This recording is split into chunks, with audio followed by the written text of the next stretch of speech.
It's so much quieter these days without everyone around.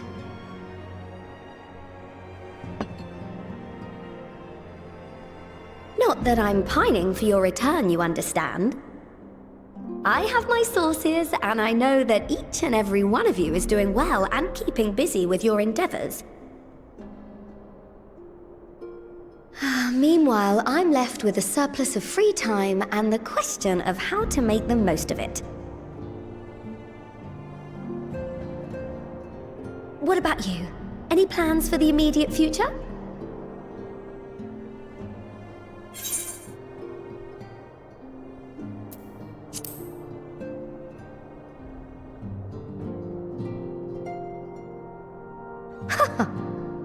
Traveling to the edge of existence and back wasn't enough? Well, if that's the case, I might have a suggestion for you. You fought bravely and selflessly, helping those in need and saving our star from unimaginable threats. For your deeds, you've been hailed as the champion of Eorzea and a host of other incredible things. But why not put those titles aside for a while? Acquit yourself as a simple adventurer again and travel the world in search of wonder.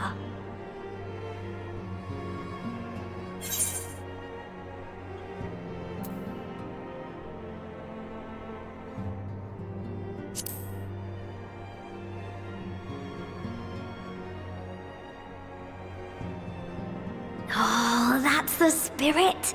I can feel from here the blazing fire that just lit in your belly. Now, all you need is a destination.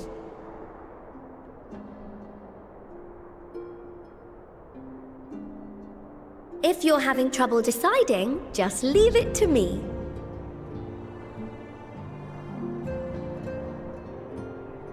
Thavnair, that's where you should go next. I doubt you were able to squeeze in a proper tour of Radzat the last time you were there. What with the burning skies and rampaging monsters and so forth. And I'm sure Vritra would be pleased to see you. Then there's the bounty itself. The Empire's presence in the region was always a deterrent to exploration. So if you've a mind to sail that sea, now's your chance. Just think of all the new experiences you could have.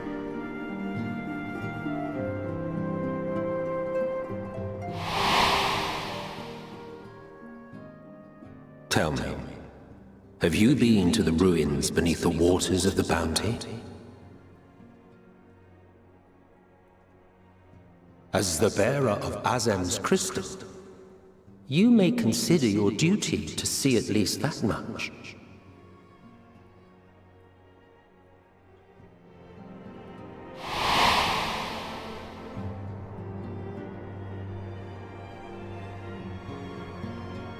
Oh, I know that look. That's an adventurer ready to take on the world. In anticipation of an occasion like this, I was planning to gift you a new set of traveling clothes, but it's, still a work in progress. Shouldn't take much longer now, though, so sit tight and I'll have the last few bits sewn up before you can finish another cup of tea.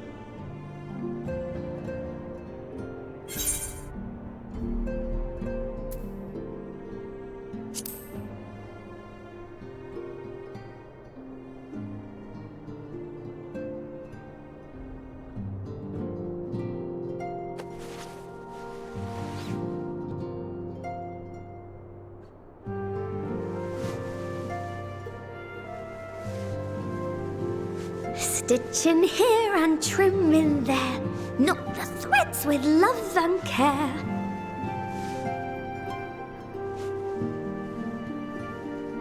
Just a little more to go. I'm sure you're still brimming with excitement. I'm one with the needle. See how the fabric surrenders to my whims.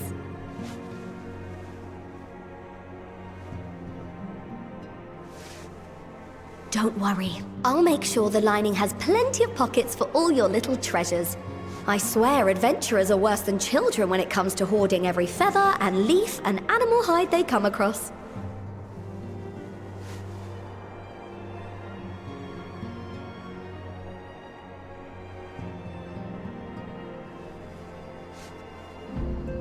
Oh, we mustn't forget the waterproofing. Gods forbid you forget to disrobe before plunging into the sea, or a river, or a piping hot bath.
Ah, you're awake.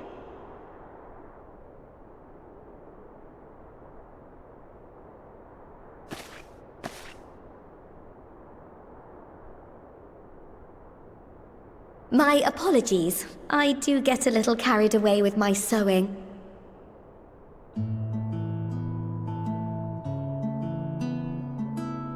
You seem awfully cheerful.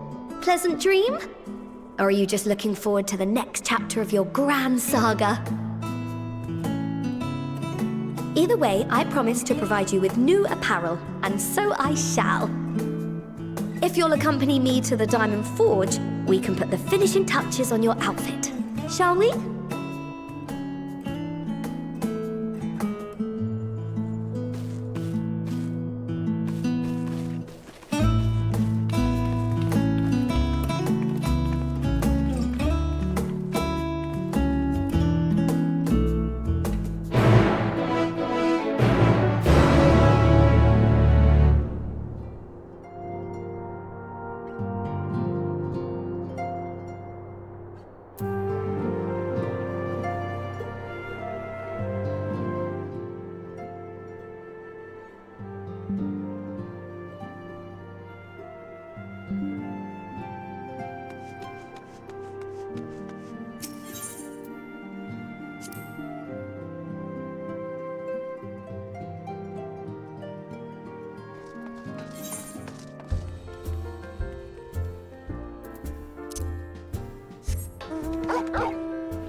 Ashal, please! You must let me have that treasure map!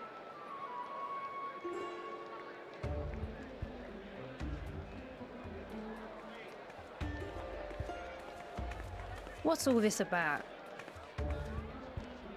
My mother and father were slaughtered by monsters. My baby sister, still too young to fend for herself. Can you spare us no kindness? So, you hope to find your fortune? And what? You expect me to surrender my wares for pity's sake? What have you to offer in payment?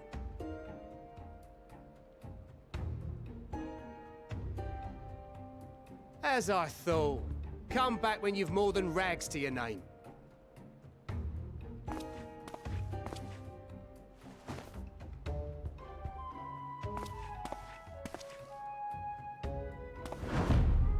This is no mere treasure map. It is a guide to the vaults of Arzadal III, one of the great satraps of Radzat Han, and a direct descendant of Alzadal Khan. A map to Alzadal's legacy? So he says. A fake, I'd wager. This is no fake. The parchment is marked with an arcane glyph of passage. You may find the ruins hidden in the bounty, but you won't be setting foot inside without this in your possession. A priceless artifact it is, discovered amongst the rubble in the aftermath of the final days, and lovingly restored by yours truly. This map is the key to fabulous riches, and I'll be the king of fools to simply give it away. Be glad I am no such king boy. Your scrawny-eyed had never returned with that treasure alive.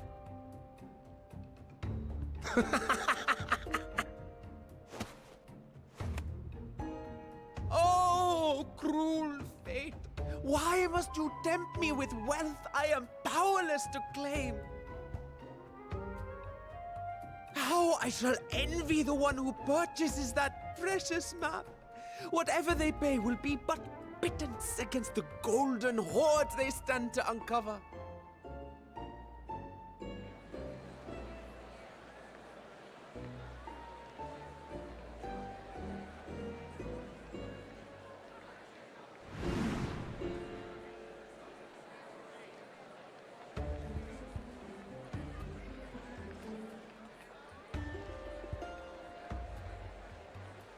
What of you, sir?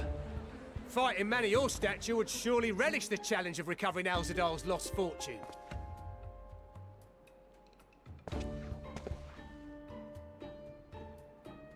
A fortune, you say?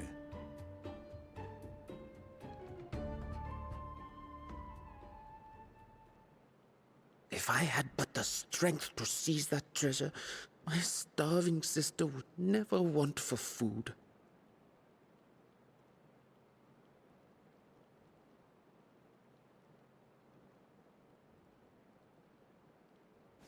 I'll take it. Will this cover the price?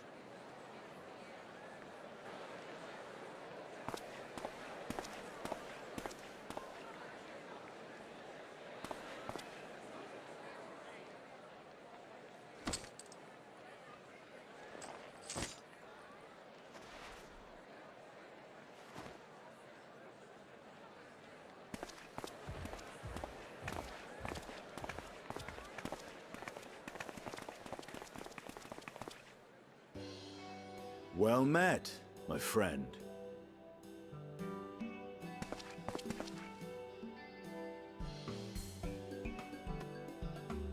Someone is dressed for adventure. But why Favner of all places?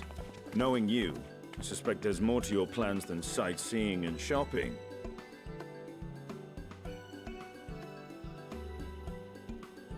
Ruins beneath the bounty. Curious. And here I've acquired a map to just such a site.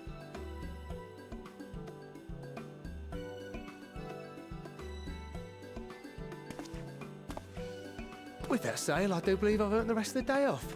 Thank you for your patronage, sir, but if you'll excuse me. You needn't mind us.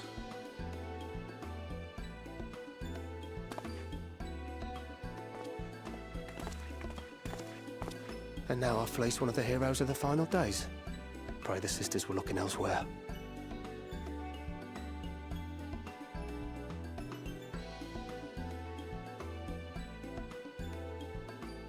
This map may or may not be genuine. Either way, we'll need a ship to find out for sure.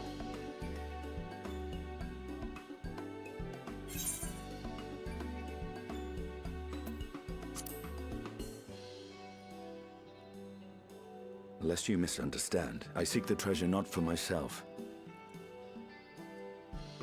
If such a fortune truly exists, then it could help ease the struggles of those who lost their loved ones in the final days. I hope to do for Thavnir what you and Alphino did for the Alamegans when you recovered the Mad King's trove.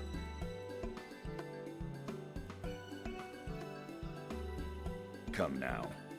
You know Alphino needs little encouragement when it comes to recounting the tales of your shared exploits.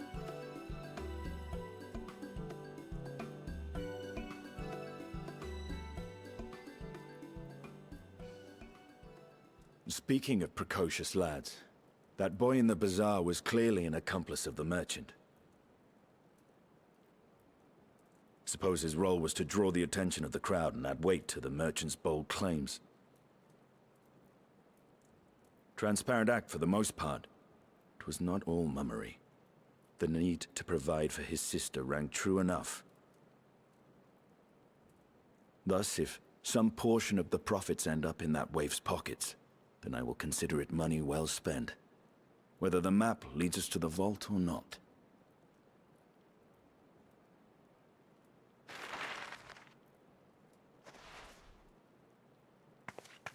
You are coming along, yes?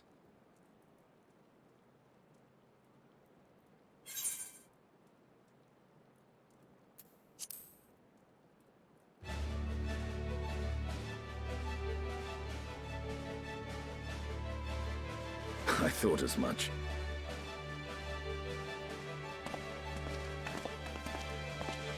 Now, let's see about securing a vessel.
Ah, Urgica, my good man. Would you be so kind as to... Oh, isn't this a pleasant surprise? I wish you had sent word ahead. I thought I was having visions for a moment there.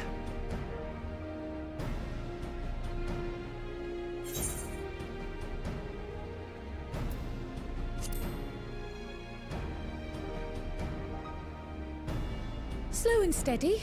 Raha and I have been compiling old records of the students' activities. We were able to locate several accounts in the archives of Numenon, but the bulk of our documents was lost along with the Isle of Fowl.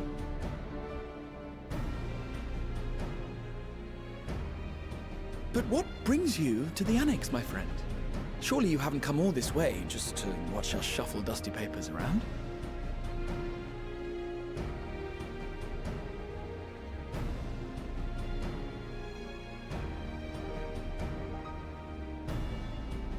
The treasure vault of Alzadal III.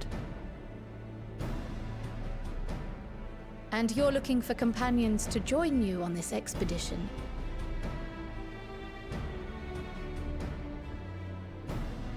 I would dearly love to accompany you, of course, but I'm afraid I'm committed to another task. On the subject of which, I had hoped to ask for your assistance.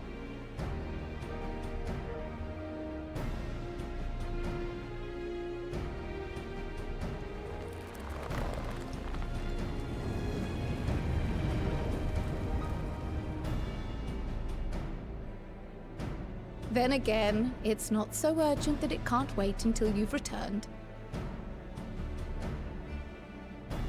You should go, Raha. I'll stay here and mind the shop, as it were. Are you sure? I'd hate to leave you short-handed. I'm sure. Just try to be back before too many moons have passed. Well, I guess we're off on another adventure already.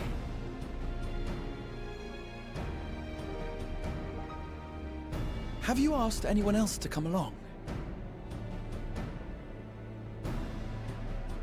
Then might I suggest we invite your Stola?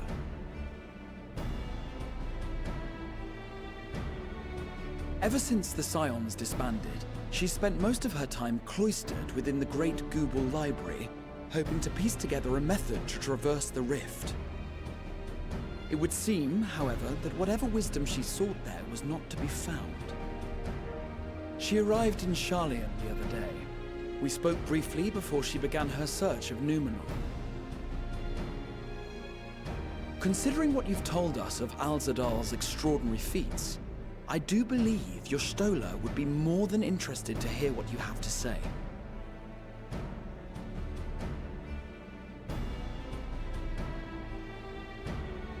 Splendid! Then let us head to the archives at once. Wait, before you go. I have another potential member to volunteer, if you've room to spare. Urianger. He sent the students a request for materials, you see. Treatises on the architecture of treasure vaults and the like.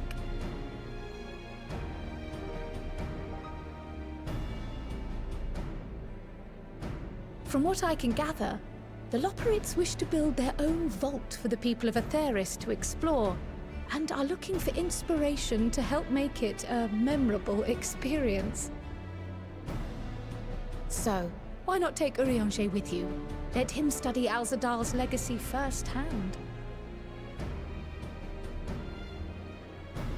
None can deny the benefit of seeing something with your own eyes. If our expedition leader has no objections, I say we extend Urianger an invitation once we've spoken with your Stola.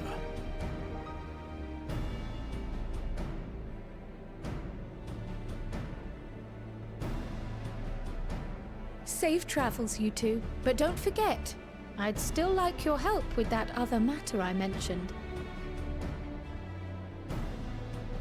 Right. Then it's off to the library.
I've never known Y'shtola to doze off in the middle of research before.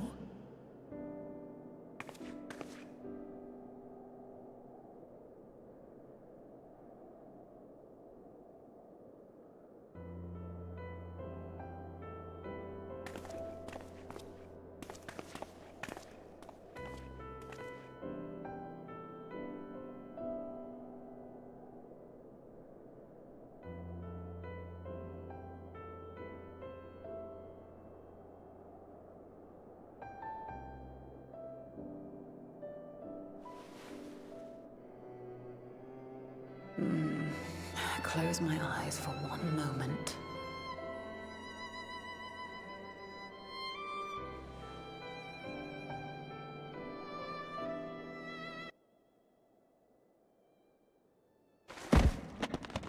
Ow!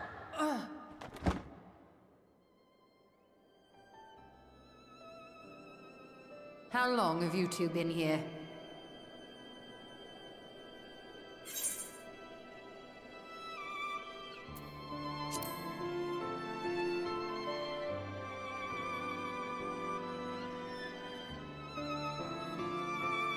Nor did I want to fall asleep.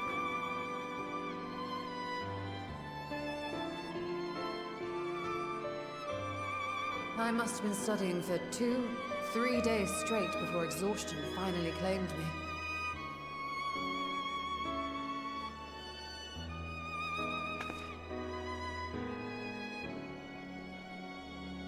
As you know, I've been researching ways to travel from the source to one of its reflections. Well, looking for hints at least. I don't expect to find a simple set of instructions tucked away in some dark corner of the library. So I've been skimming through the stacks, hoping to uncover even a partial mention of any similar feats in the past. A means to travel between worlds exists, and you can be sure I will find a way to employ it. So I promised Runar, but 'twould seem I've set myself a nigh impossible task.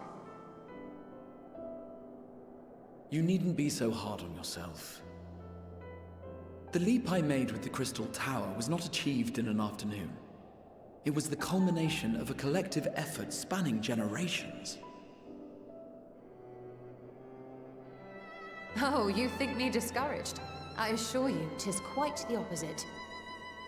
A daunting challenge and the time to sink my teeth into it. I feel like a fresh-faced student again. A scholar in her element.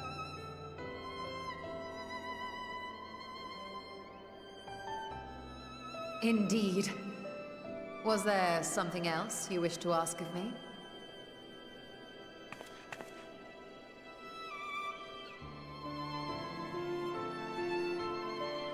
Alzadal is no minor figure in Harnish history, and much is known about his family. But this is the first I've heard of a descendant surviving a trip to another world. If those tales are true, then he may have left behind some clue as to how it was accomplished.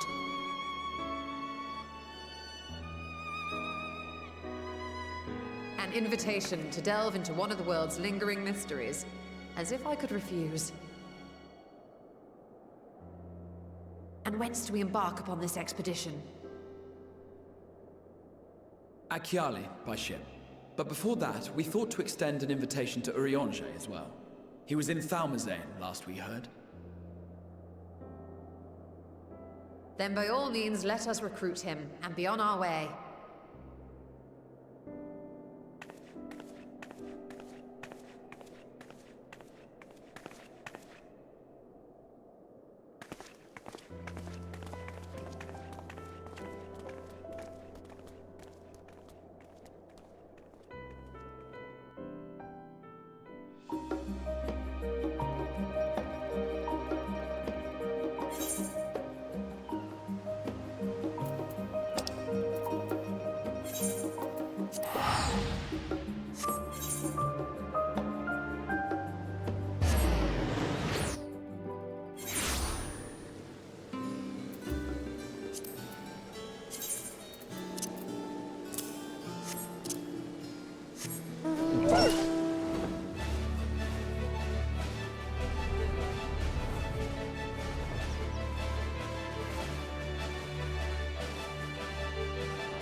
Ah, our illustrious champion. Cloaked in the mantle of the common explorer, fame set aside in thy pursuit of simple adventure. I am told a new expedition is in the offing.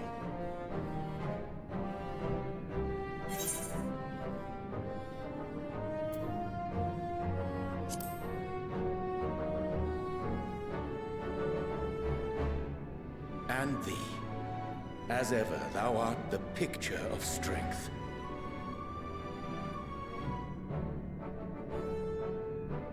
You've been keeping yourself busy, I trust? True to our plan, Thancred and I embarked upon a pilgrimage of sorts, with an eye for gauging the state of those lands through which we passed. Our travels were interrupted, however, by a request for aid from our befurred lunar allies. As you may recall, the Loperids have been seeking new purpose for the moon, another role through which it might serve to benefit mankind. The Forum hath been working to advise them in this endeavor, but I return to offer mine own counsel. And this has what to do with treasure vaults, exactly? Ah, you have learned of my predicament from Mistress Cryle. I know not whence they acquired such knowledge, but the Loperids now stand convinced that adventurers delight in treasure hunts.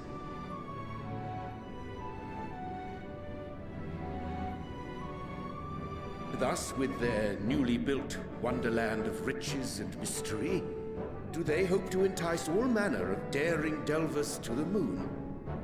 So earnest and innocent was their desire to bring joy to the world that I found myself powerless to refuse them my cooperation.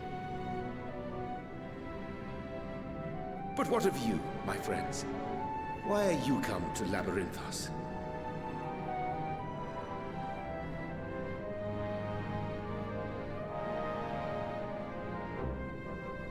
Fascinating. This is indeed a most fortuitous opportunity. I should be honored to accept thine invitation.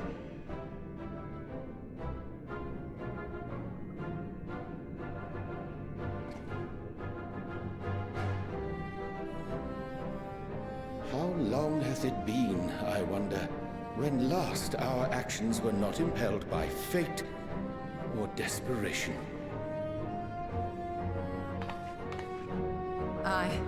Though I cherish the Scion's accomplishments, 'tis pleasant to not have the weight of the world upon our shoulders for a change.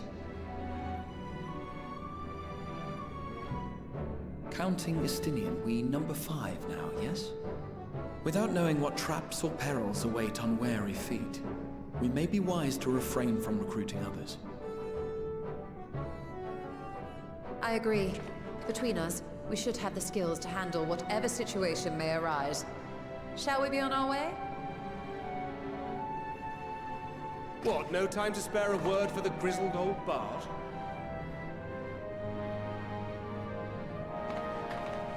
All is well, I trust?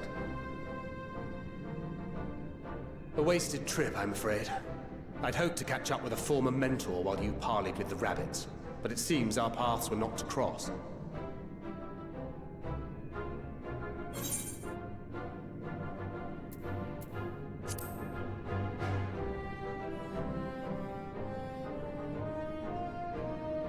That's because we didn't travel by experimental aetherite.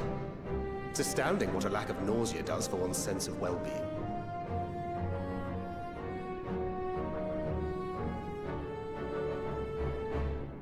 In any case, as we made our way around Ilzabard, we saw that much of the continent was in various stages of chaos. A certain amount of disorder is to be expected. The final days are over, and the people no longer have a common threat binding them together. That's the thing with these fledgling troubles, eh? You need to keep an eye out, lest they mature into full-grown headaches. So, For what reason have so many esteemed personages seen fit to gather?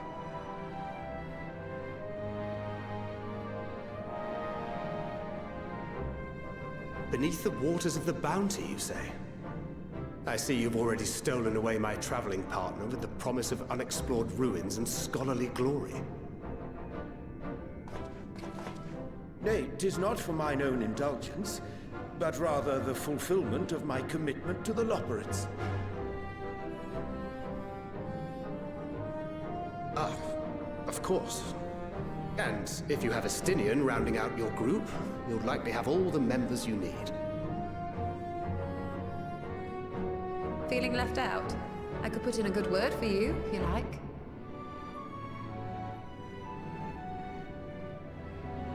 We may have been released from our obligations, but I'll never be free of that merciless wit of yours, will I? In all seriousness, 'tis best I sit this one out. Too many former scions consorting with one another might be seen as a cause for concern in certain quarters. I'll return to my usual reconnaissance and scout out the situation in the Far East. Feel free to share if you come across any interesting revelations.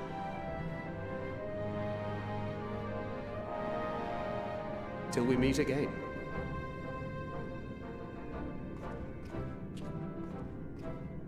Shall we also hasten our departure? Sir Estinian will wonder what hath become of us.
What have we here?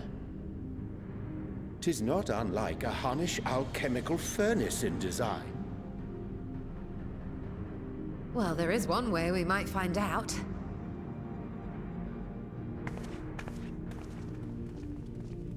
Stop! You mustn't touch it.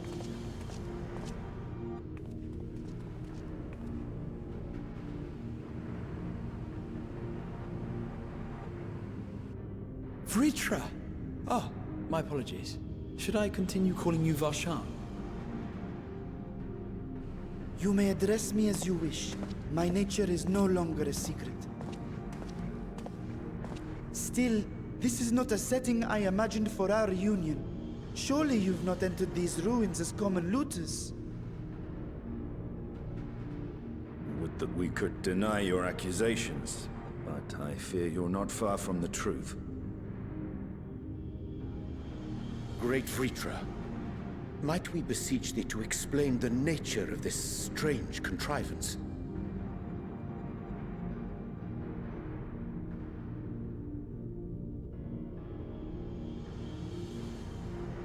It was crafted by our alchemists at my behest, for the purpose of sealing something away.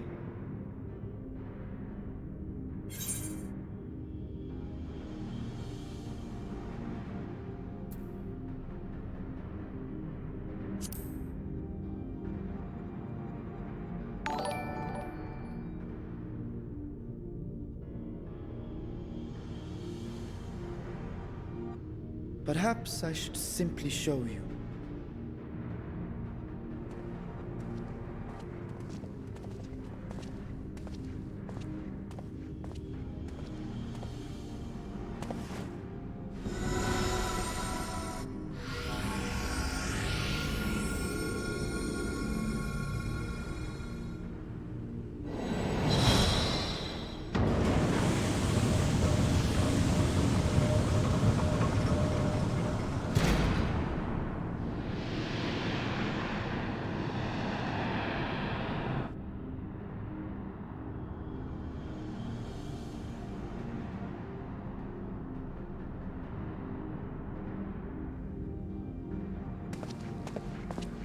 I have lifted the seal, if only for the moment, by an authority only I possess. A planar fissure? No, my friend. Small though it may be, this is a functioning gate into the void.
I must admit, I am deathly curious to know how a void gate came to be hidden in the depths of these ruins.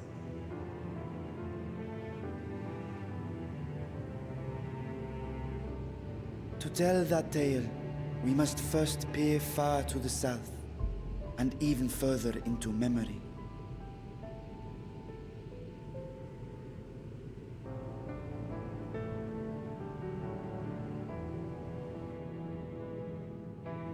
An age 5 millennia past, when the Algan Empire sent an invading force to the shores of Merasidia. The southern people rallied around the commanding figures of Bahamut and Tiamat, and fought fiercely to repel the would-be conquerors. With Bahamut's defeat, however, the tide turned against them. Desperate to seize any advantage, the Mercidians resorted to summoning primal entities. In response, Emperor Zande forged a covenant with the Cloud of Darkness, sovereign among the all-devouring denizens of the Void. Thus bolstered by icons on one side and Voidsent on the other, the two armies clashed in a battle of unspeakable carnage.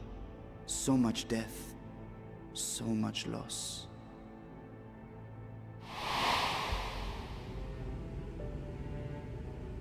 I consider myself well versed in that period of history, yet you speak as one who witnessed it happen. Indeed, I did.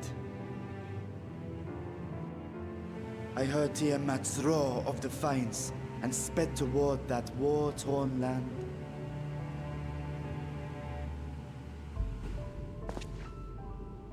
Along with my sibling, Ashdaya.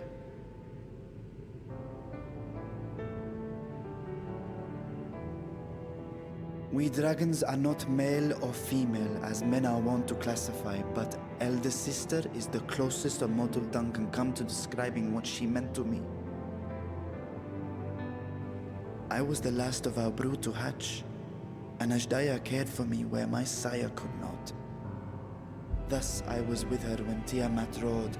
I was with her when she journeyed south, and I was with her when she fought against the Void-sent hordes.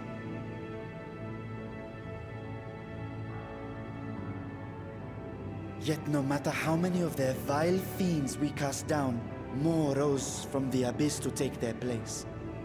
Faced with an unwinnable war of attrition, Ashdaya risked her all on a final gamble.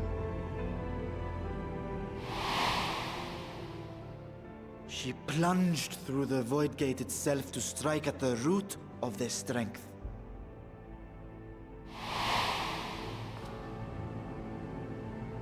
I tried to follow in her wake, determined to lend what aid I could. But even as I came upon Alag's glittering tower, I saw the rift close behind her. And Ashdaya has been lost to us ever since. I find I must retract my earlier claim of historical knowledge. Nowhere in the Crystal Tower's archives did I see mention of such noble sacrifice. That does not surprise me. To Allagan eyes, it must have seemed as if a lone dragon, driven to madness, simply dove through the gate and did not return. For my part, I spent long years searching for the means to reunite with Ashdaya. Until I could search no more. Until Alag was dust, and the art to open a void gate large enough to accommodate a dragon forever lost.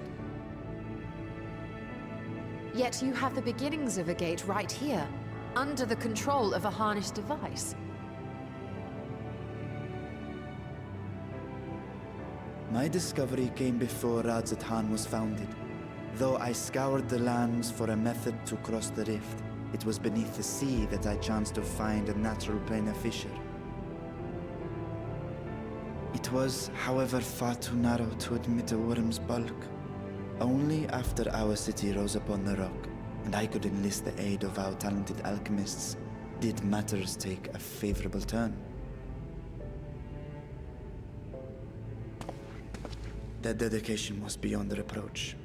Tirelessly they worked to expand the fissure, and after decades of toil, it finally grew to a size that a child might pass through.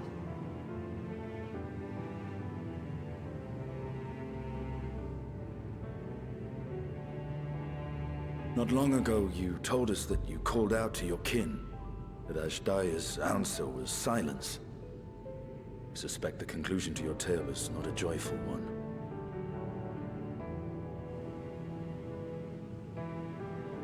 With hope in my heart, I used the simulacrum to cross the threshold. But no, I did not find her. What I found was a host of voidsent, clamoring around the opening they had sensed. 'Twas but a moment, but enough. I had no choice but to retreat and allow the portal to contract once more. The gate was a threat to your people. You had to decide between endangering Razathan and abandoning your sister. And you chose the latter. 'Twas not that thy siblings scorned thy call. 'Twas that she was trapped beyond a barrier through which neither roar nor dragon may pass. Even now, in the desolate world of the 13th. I can scarce imagine your pain, yet it was wise not to linger in that place. Too long a sojourn, and even a being of your power risks being warped into a creature of the void. You've seen this phenomenon before, when we stepped into the darkness.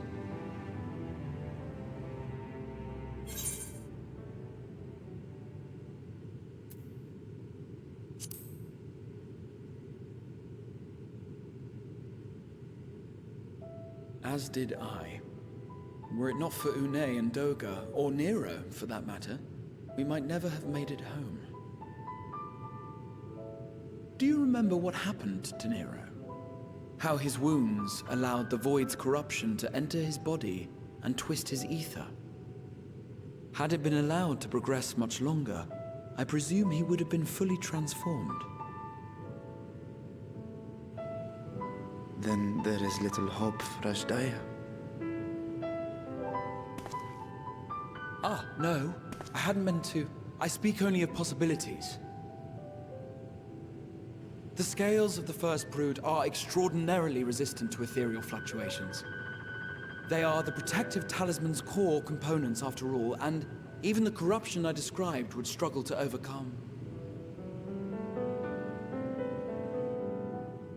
Of course. With the warding scale in one's possession, one could conceivably survive a stay in the 13th without being warped by its energies.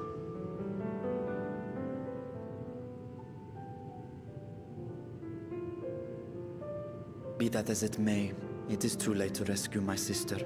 5,000 years too late.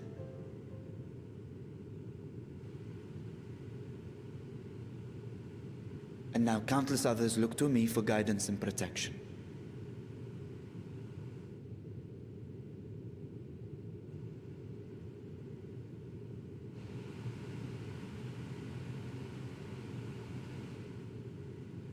So when I sensed intruders in the ruins, I came only to ensure that the gate remained closed.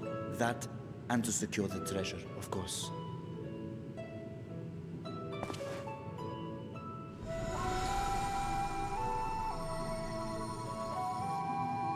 I wish only to forget the rest.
attendance.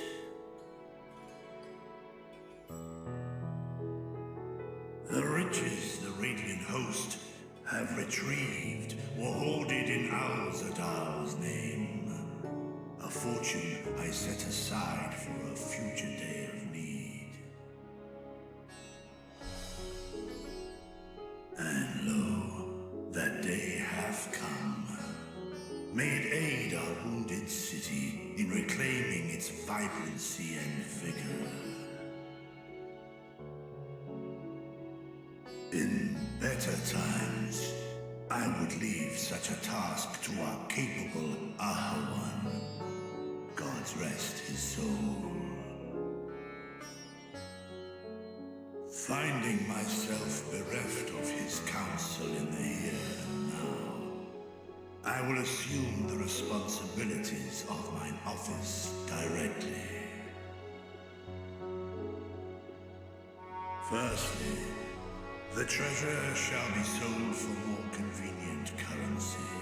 Thence, invested into the trading port of Yedlamad.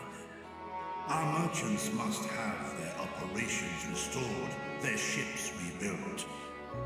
Commerce must flow once more.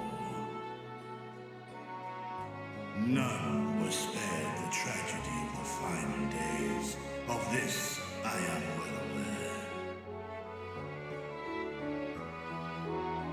But an absence was created by the loss of Karazal's consortium.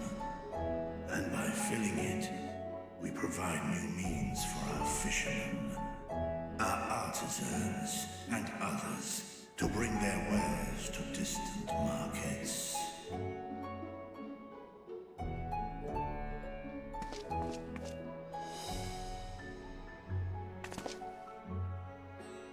And what of the children who were left without family to care for them? That is a concern which weigheth heavily upon my mind. A simple gift of coin will soon be exhausted, leaving these young souls adrift on the fringes of our society. Nay, a proper solution is needed, one which doth guarantee their welfare for years to come. Thou hast surely seen how other nations rise to meet this challenge, adventurer. What dost thou deem the wisest course?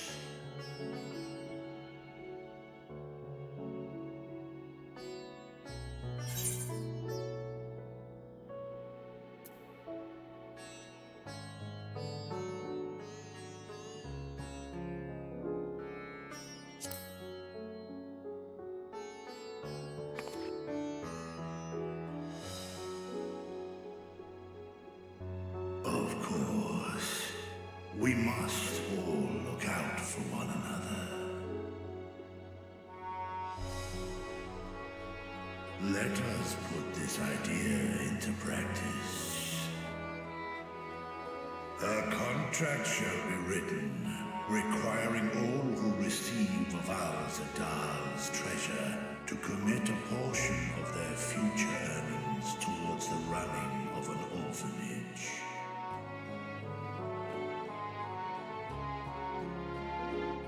Now, such an influential policy is deserving of a worthy name.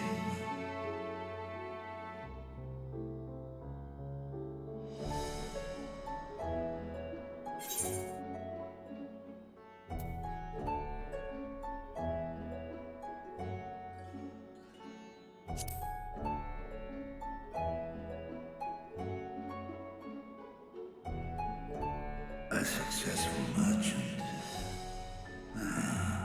I believe I see thy reasoning. Karazal should be remembered, not as the blasphemy which terrorized Thavne, but as a hard-working and generous man who brought much wealth to our shores. Do any among you object to this proposition. Many here lost loved ones to the beasts. In that time of strife, any one of us could have broken. Any one of us may have been taken by despair. When I think of Kalzal, I feel no hatred. Only a stinging regret that we could not save him as well. Isn't that right, men?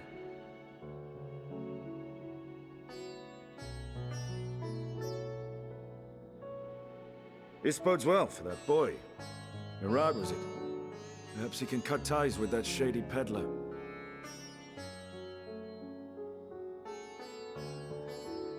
Then let it be done. Henceforth, this initiative shall be known as the Kalzal Foundation.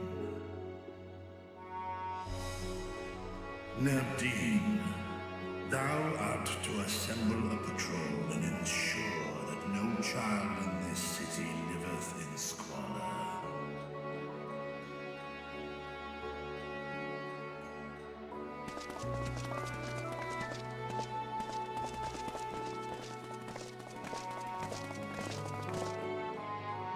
Clerks, see to the management of our funds and make haste.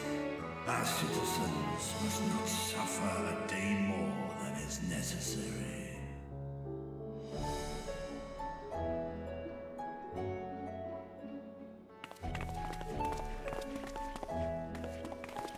Dragon and man, side by side in pursuit of a brighter morrow. Reminded of Ishgard.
Right, here we all are.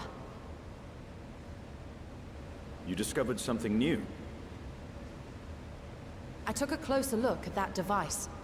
I was able to determine how it keeps the Void Gate sealed, but not how it might instead be employed to expand the opening. For that, I would need to reference the technique developed by Vritra's alchemists, no records of which appear to have survived the intervening years.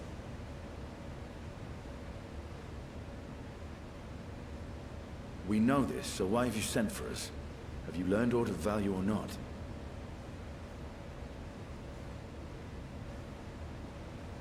Patience, good sir. One must introduce the subject before launching into specifics.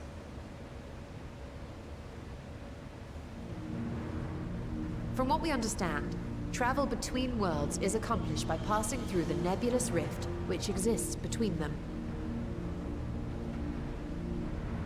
Picture, if you will, the moment you were called to the First.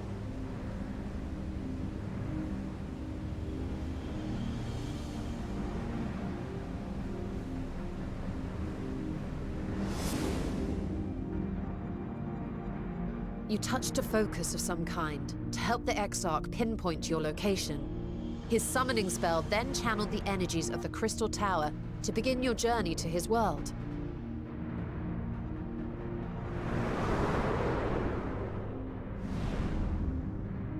The magics tore a hole in the walls separating source and shard, and cast you into the intervening nothingness.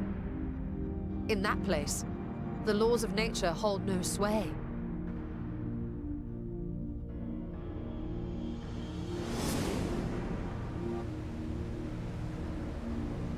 Yet even through this realm of temporal and spatial instability, you were borne safely to your destination in the First. The feat that guided you across such an unimaginable distance, both physical and metaphorical, was nothing short of a miracle.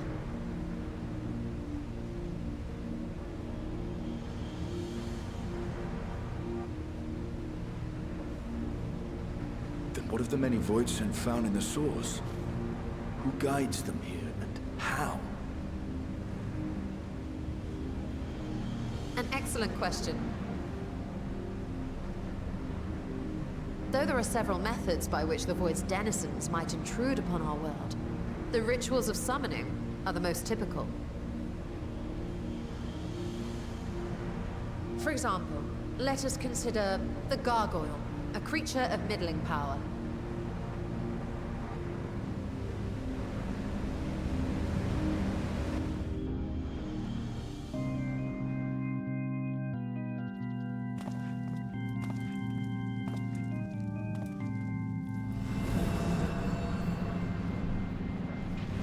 To call upon such an entity, the prospective summoner must force open a void gate.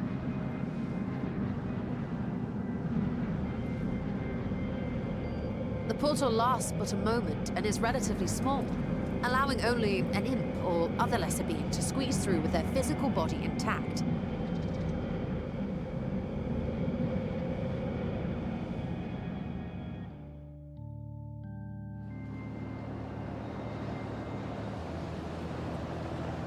Our more powerful gargoyle, however, is too large for that.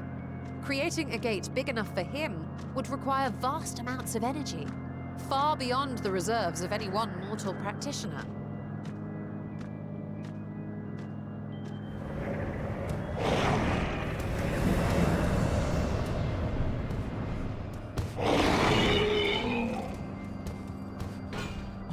Instead, 'tis far more common to bring over only the entity's soul. We had a taste of that ourselves when a certain Exarch dragged us to the First.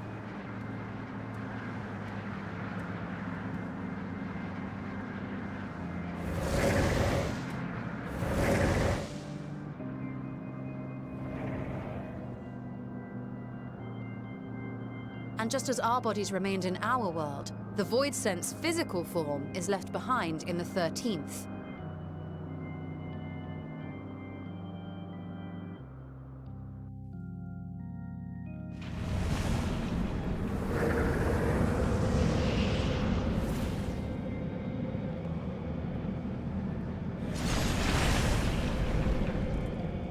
Once at its destination, the summoned soul is granted a temporary shell to inhabit.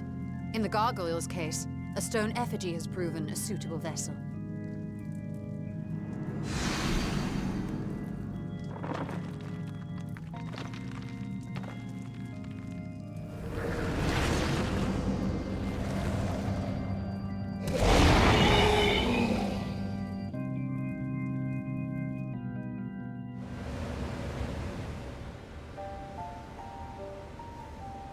Wait. You said that Voidsent must be called here deliberately by someone in the source, reeled in like a fisherman with his catch. Exactly. For a being to navigate the chaos of the rift, with or without form, there must needs be a guiding agent on the other side.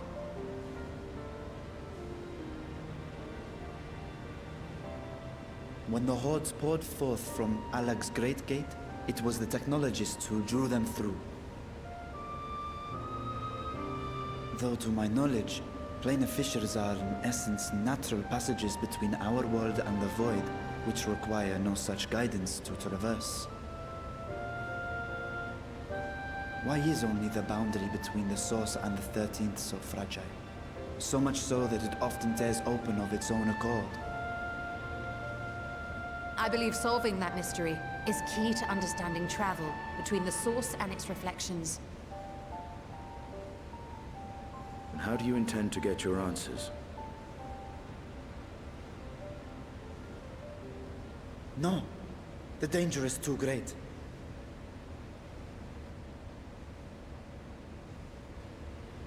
Perhaps. But what some call danger, others think of as adventure.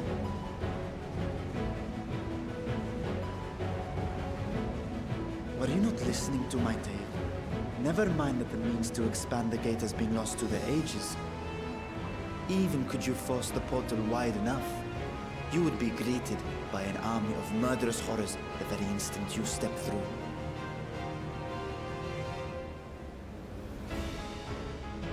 I assure you I was most attentive. And I agree that to go alone would be certain death. But if I were to bring along one who has already braved the 13th, and humbled the Cloud of Darkness, well, I imagine my chances would be much improved.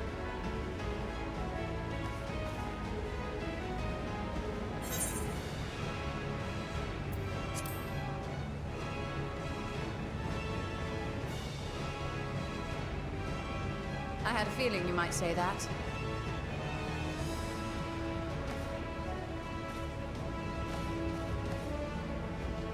Once again, I put my life in your ever-reliable hands. That said, as much as I would like to march straight back to the Void Gate, there is the small matter of being unable to open it without the Satrap's personal authority.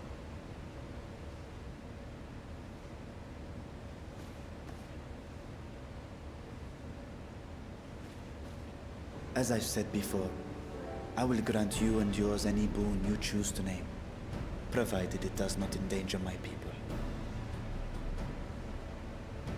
You have my word that we will take every precaution. Not a single Voidsent will be allowed to threaten Radzat-Han, assuming we manage to expand the portal in the first place. You have a plan. Actually, I had hoped you might help us with that. I presume the alchemists you retained supplied you with some explanation of their methodology. That they did. House Daimir was overseeing the project. Daimir. Ah, yes. The family associated with the great work.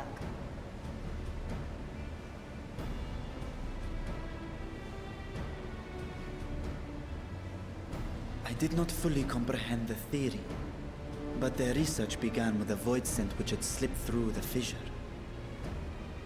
After a thorough examination, they created an arcane simulacrum possessed of similar qualities. A man-made Voidsent, if you will. It was apparently indispensable in their efforts to enlarge the gate. A man-made Voidsent?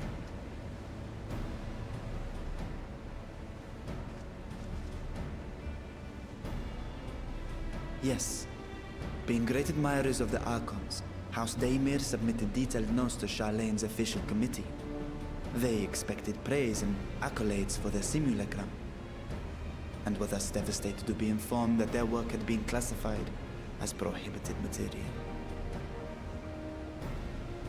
If that's true, then those notes might still be stored in a forbidden archive somewhere.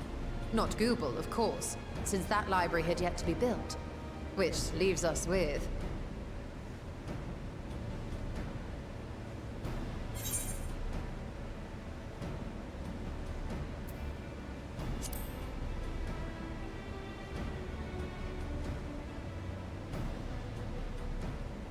Yes, it may very well hold a copy. In which case, I say we head directly to Charlene.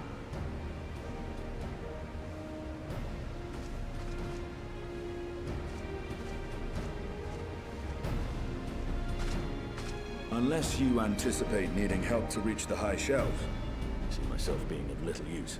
Go on ahead. Still need to find Mirad and tell him about the Kalzal Foundation.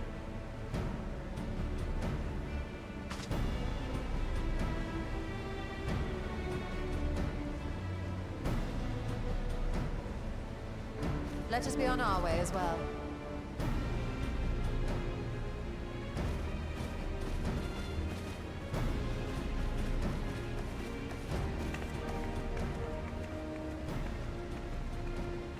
They are resolved to venture into the void. Do I sit idly by?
House Damia's notes are to be found anywhere, it will be here. Let us begin.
Yes, the ether signature is unmistakable.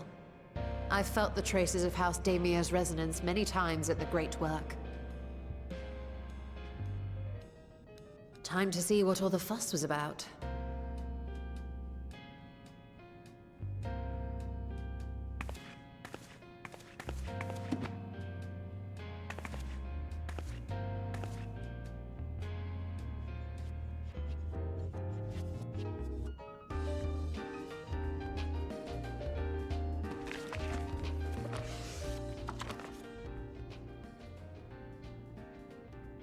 Among the ranks of the Voidsent, there exist entities with the power to call forth their brethren from beyond.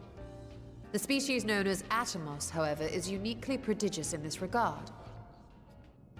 From its distended maw, it can expel an endless procession of void-born creatures, a talent which sorely tested the Radiant Host in its battles against these abominations.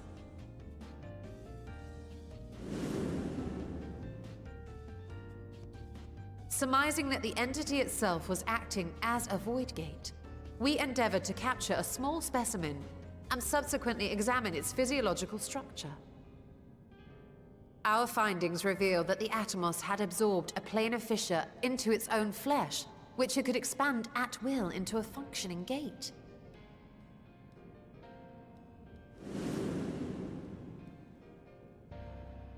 Upon further analysis, we identified an ethereal wave pattern emitted during this process. A pattern we were able to emulate by passing crystal-stored ether through a specially designed prism. We proceeded to embed said prism into an arcane simulacrum, thus completing what we have dubbed our artificial atomos.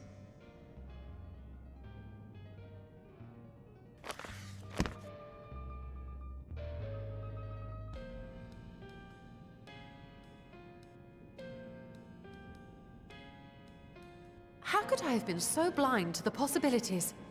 This species, not to mention its ability to summon Voidsent, has been discussed among academics for years now. Just before the advent of the 7th Umbral Calamity, we received reports of Atomos sightings from every corner of Eorzea.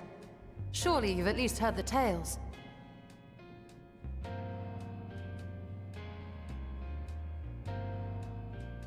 And still, House Daemir went and built a mock Atomos of their very own. I'm not surprised the Archons consigned their work to a restricted archive. It was no easy task, but at last we've unearthed the volume we've been searching for.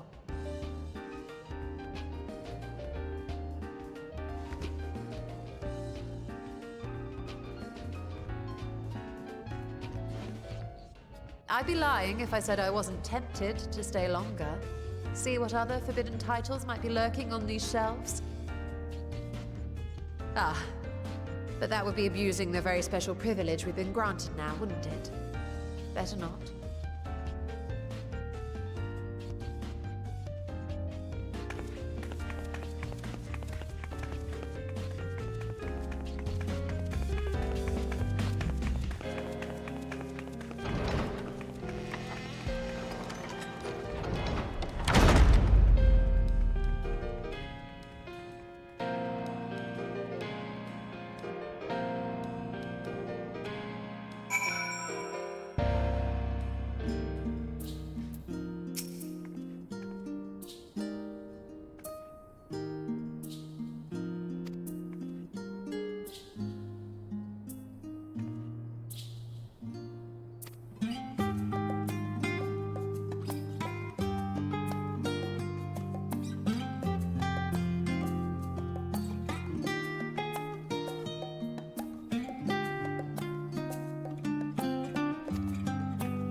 The ruins alone were impressive enough, but I never dreamed such a treasure lay hidden in the depths of the bounty. It may have been helpful to know this device existed, Your Excellency. My apologies. The gate was a secret I shared with none but my closest advisors. I feared for what might happen should those with ill intentions learn of its existence.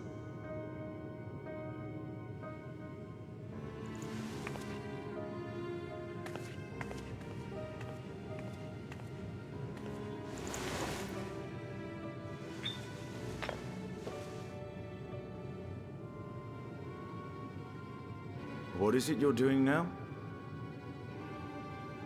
There's something I wish to verify. The NOAA reports claim that a short stint into the void carries little risk of etheric imbalance. Should one suffer an injury, however, or if one's expedition drags on longer than intended, that risk becomes significantly greater. Gra has theorized that a warding scale would confer protection from the void's corrupting influence. But I would prefer to test that hypothesis before we set foot in the 13th ourselves. So, this is an experiment of sorts? Yes, an experiment. Tell me, how would you go about testing the efficacy of the warding scale?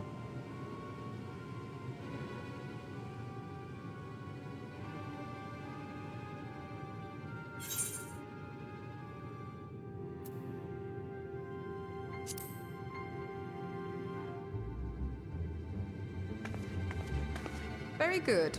I see you've been paying attention. As Vritra sent his simulacrum, so too shall we rely on a familiar to bear the brunt of any unpleasant consequences.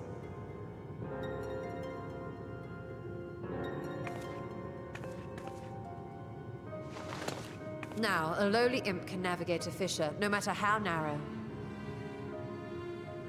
Which means an arcane entity of similar stature should be able to manage the same. I hadn't wanted it to come to this, but no other familiars will do, I'm afraid.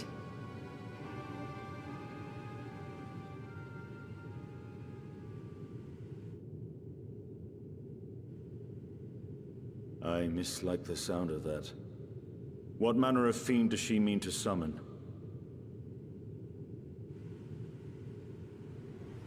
From ocean rise and cloudbank form, from mountain spring and rainfall storm, from river flow and life be born.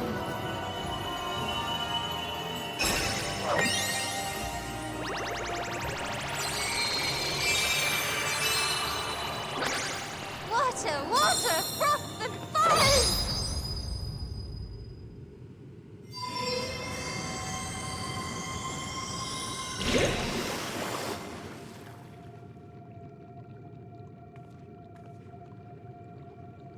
Ready your arms.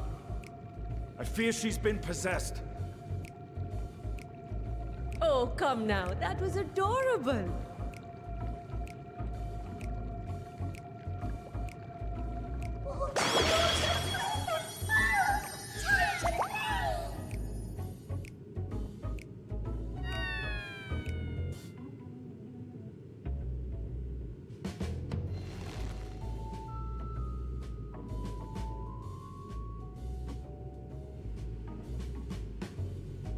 Though not my first choice. These familiars I conceived of as a child have the best chance of fitting through the gate. I only wish my younger self had considered a more dignified ending to the creation ritual.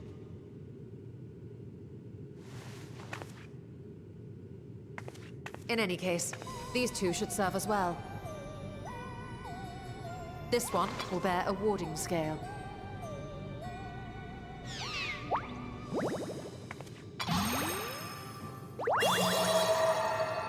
And when they return from the 13th, we can observe how the talisman, or absence thereof, has affected the progress of the Void's corruption. If I could impose upon you to open the gate. Your Excellency? Ah, yes, of course. We should also be wary of Void scent slipping through while we conduct our experiment. Estinian, you are to keep Nadana safe from harm. As you say. You had best be on your guard as well.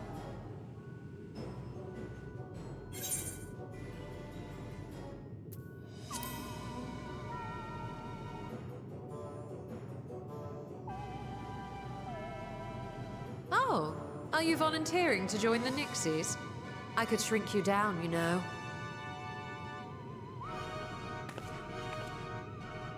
Let us begin, shall we?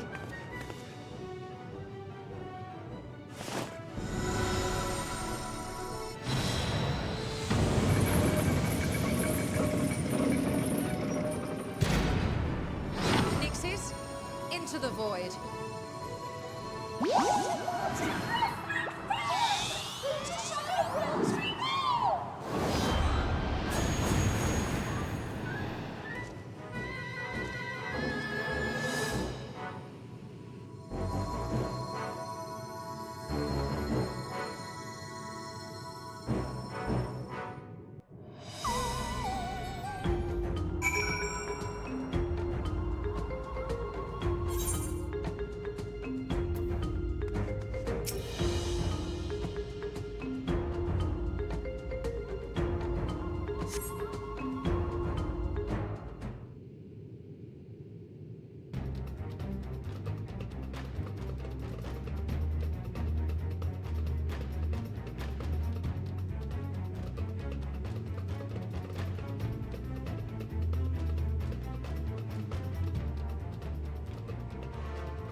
I think we've waited long enough.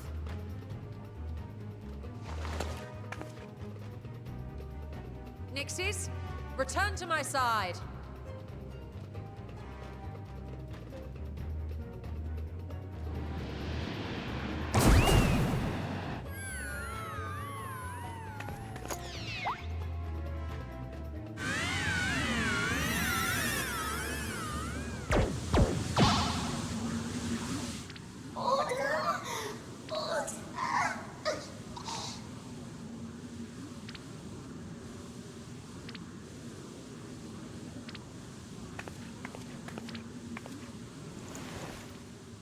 Thank you, little one.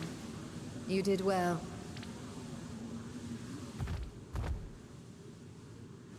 Oh, the poor thing. Its essence has been irrevocably warped.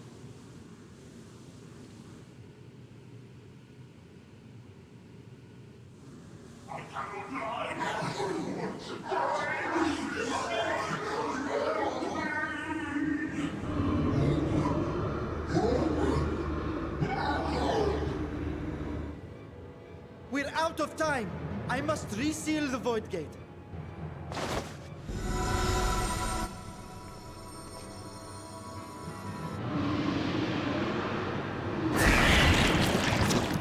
They're coming through!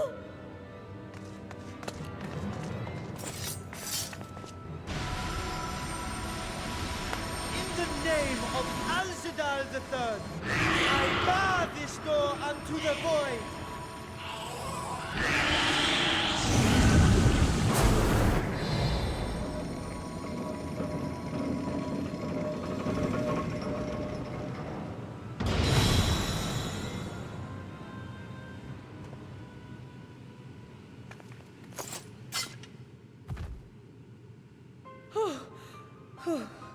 Well, that was a sharp lesson in the dangers of void gates.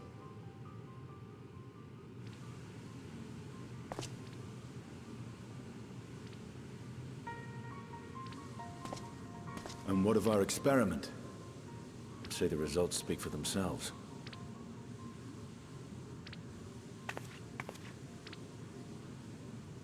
The unprotected Nixie has suffered extensive etheric corruption. As Nidana observed, it's well on its way to becoming a void scent. The one merged with the talisman, however, appears unaffected. I sense no changes to its equilibrium. Rest now, little ones.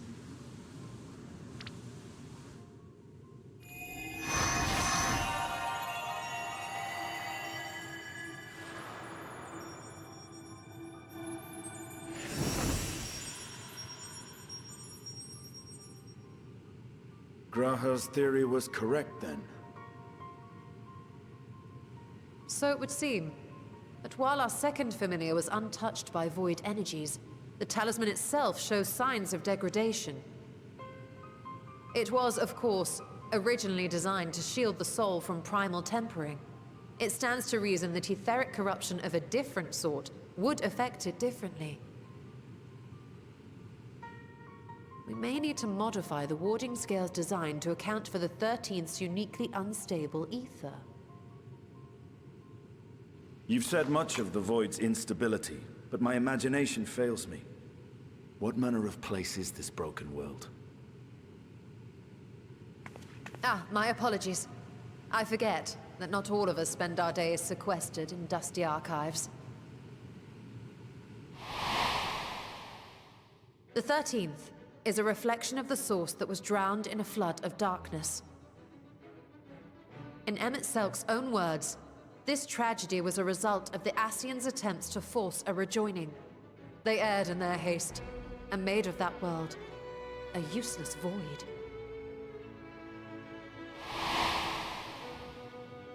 And what of your own experience? Will you tell us of what you observed during Noah's expedition?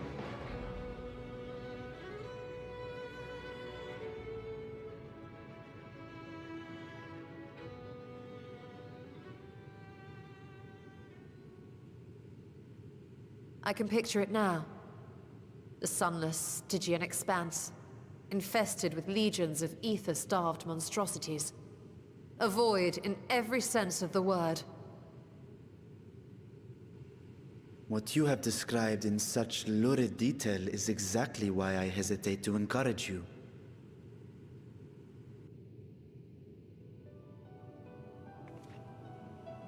Worry not, great Vritra. Our journey into the 13th is but the first leg of a longer voyage.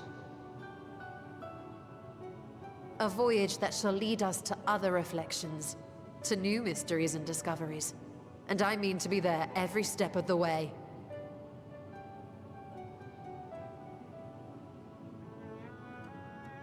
But first I must focus on refining the warding talisman.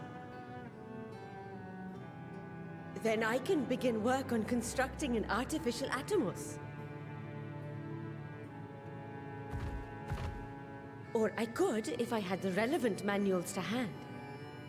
Might I be so bold as to request access to the Satrap's family archives?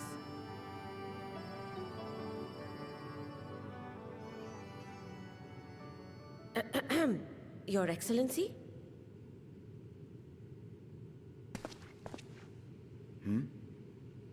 Oh, yes. That can be arranged. I will speak to my officials upon our return.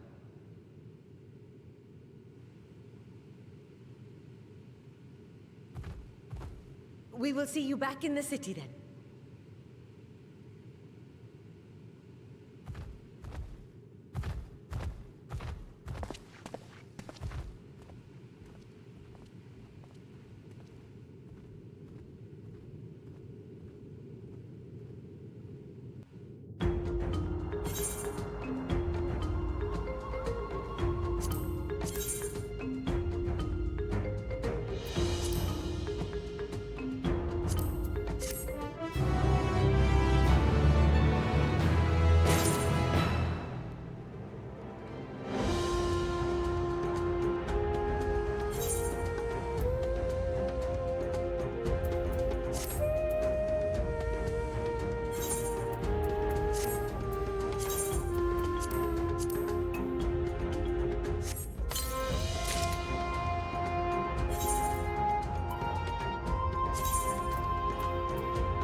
Estola!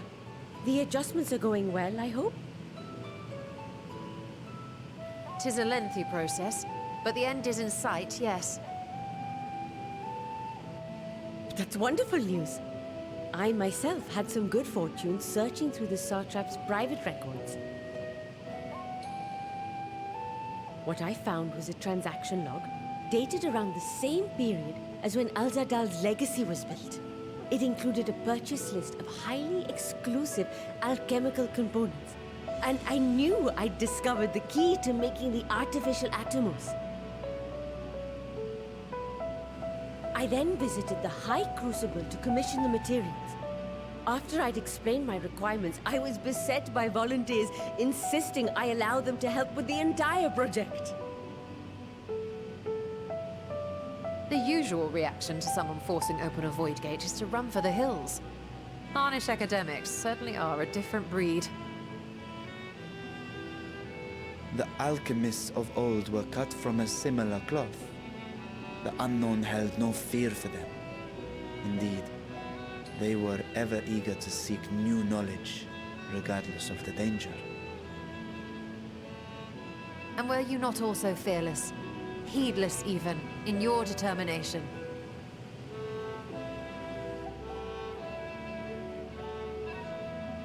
My sire entered his dormancy before I was hatched. And so it was Ashdaya who kept my eggs safe and warm. It created a bond between us. Even long after I learned to fend for myself, I rarely strayed from her side. She was my guardian, my sister, my dear companion.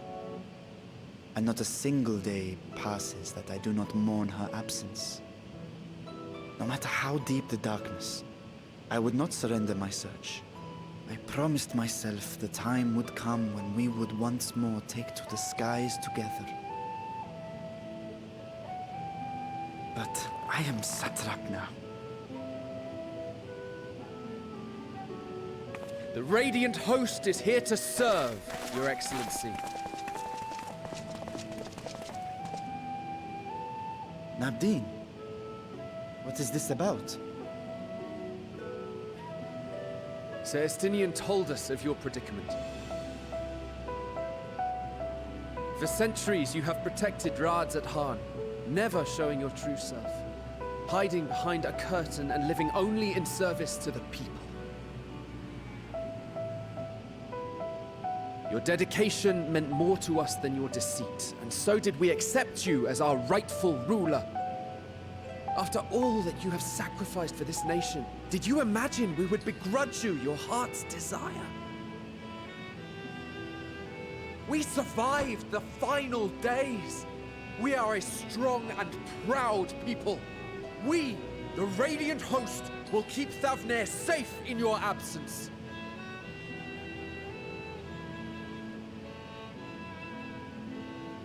I am grateful for your loyalty and for your encouragement. And yet... Now you listen to me, Varshan!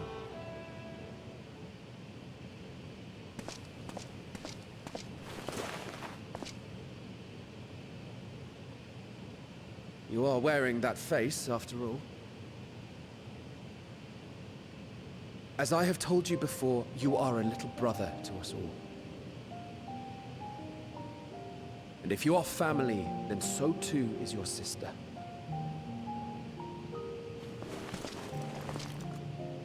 We are there for you if you need us. But do not ask us to sit by and watch while you abandon a sibling you have ached to rescue for millennia.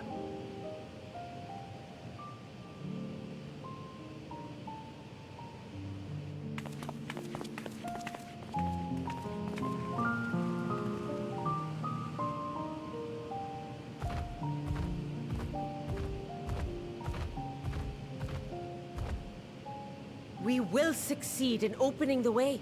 It is only a matter of time. All you need do is prepare to step through to the other side.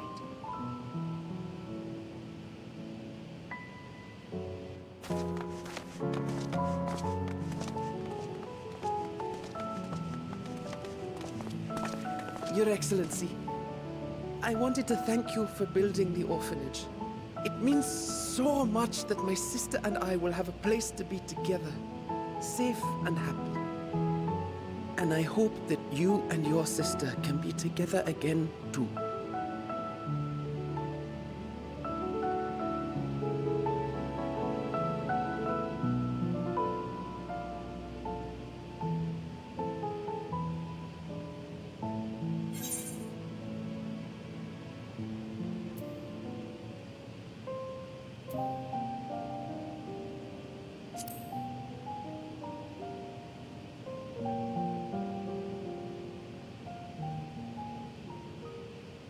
Take heart and protect them well.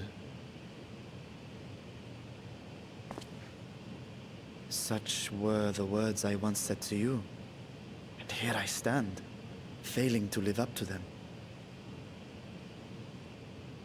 If my heart is torn, I am fit to protect neither Ashdaya nor Radzatan.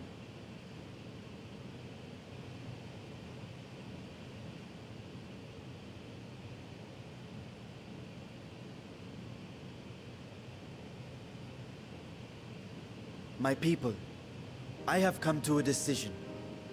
Vashan will depart Thavne for a time. My dragon self will remain in the palace, but only to conduct the satrap's most essential duties. While I am focused on controlling this vessel, there may be matters that escape my attention.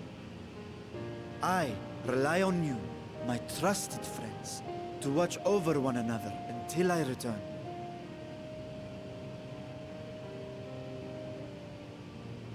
Take care and fair fortune, little brother. Many tears would be shed should you come to harm. I would not dare make you cry.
To be swallowed, bereft of senators.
My apologies for keeping you waiting.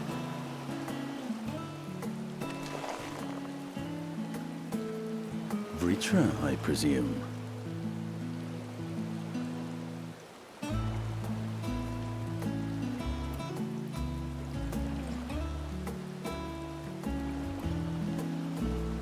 Indeed, this vessel now serves as a host for my eye. I was aware that the alchemists were busy preparing something, but this... We couldn't well send you on such a perilous mission unprepared, Your Excellency. We spared no effort in crafting the body, and I dare say you'll find it adept at wielding weapons and magics both.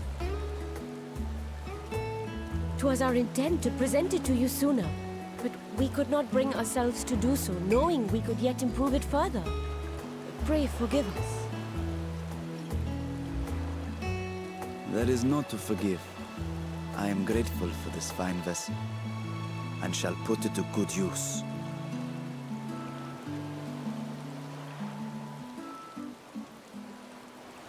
Again, I ask that you watch over Radzatan in my absence.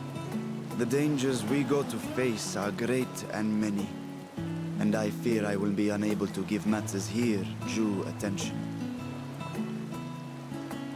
And in opening the Void Gate, there is ever risk that Voidsent will find their way into our world. Rest assured, we are more than prepared. Our soldiers have been training under Master Estinian. On my honor, we will not suffer a single fiend to pass. So, think only of your mission, Vashan. Ah, but seeing as this is a different body, perhaps we should use a different name. Nay, Vashan shall suffice. Though I may have thus grown up, I am as ever a little brother to you all.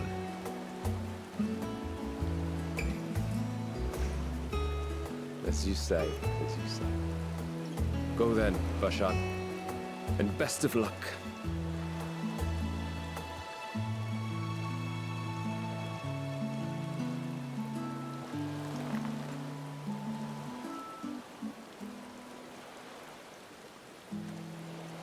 I have something for you as well. While you were gone, Urianger paid us a visit. As you may recall, he joined us on our foray into Arzadal's legacy, in part to conduct research for the Loporrits. Research they were delighted to receive, and which has already inspired them to consider new ways to improve their own treasure vault.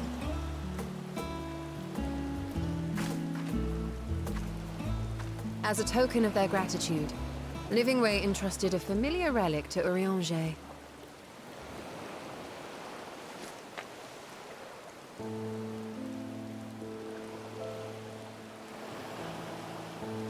Aye, the crystal, which showed the way to Meteon. The Loporrits no longer have need of it, and thus saw fit to return it to us. Harboring the power of light, it could well aid us in our mission in the Void. And who better to bear Hydaelyn's gift than her chosen champion?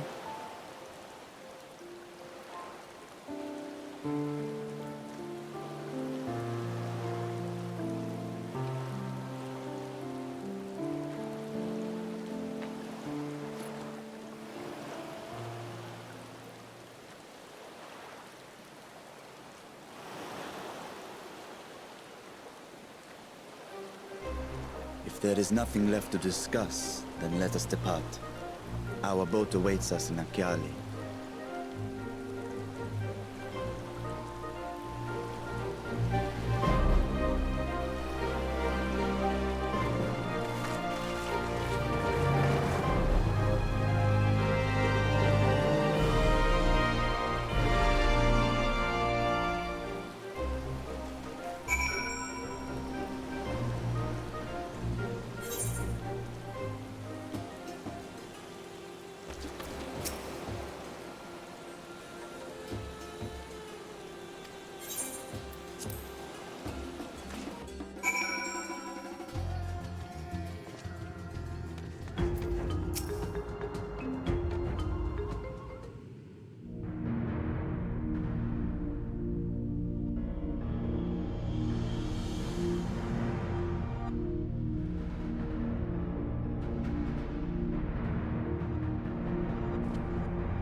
I shall now lift the seal.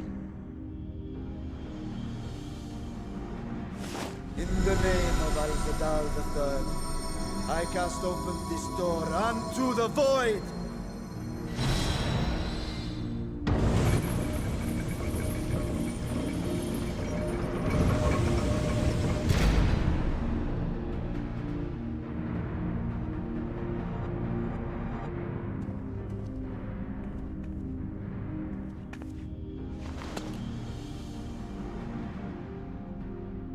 Go. Absorb the Void Gate.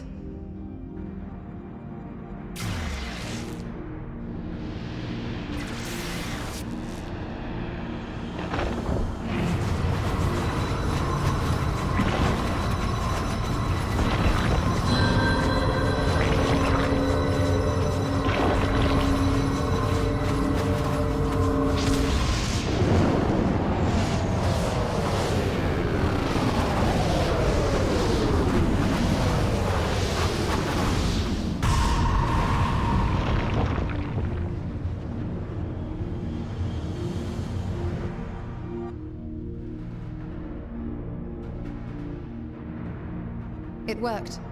We should have no trouble passing through a gate of that size.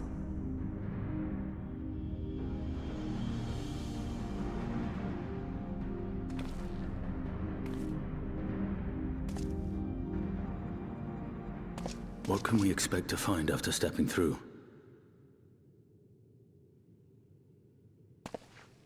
On my previous foray, I emerged in a castle swarming with void scent. I was hopelessly outnumbered and forced to turn back. But together, I am confident we can hold our own. Upon our arrival, let us deal with any hostile entities and secure the area.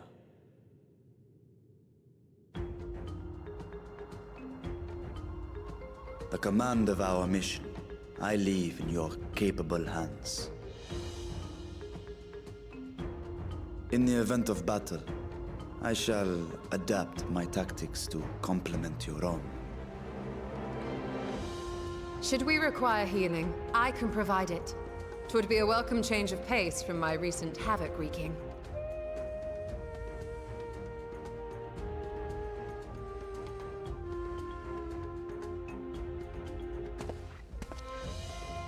Take heart, my friends, and have faith. We will brave this broken world, and rescue my sister Ajdaya.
the gate did open again, and delivered the most mouth-watering morsels.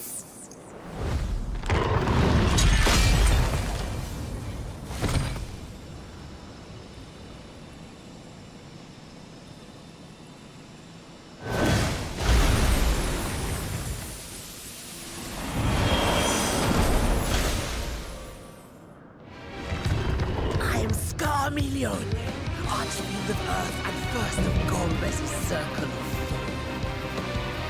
Such pleasure I will take in delivering you unto your graves.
This Scarmalione, he knew the gate had opened. And not for the first time. He and his brethren must keep watch over the portal. As we do ours, but to unflinchingly consume a fellow Voidsent. Like men, perhaps they form factions and fight amongst themselves. The question is, what will the minions do?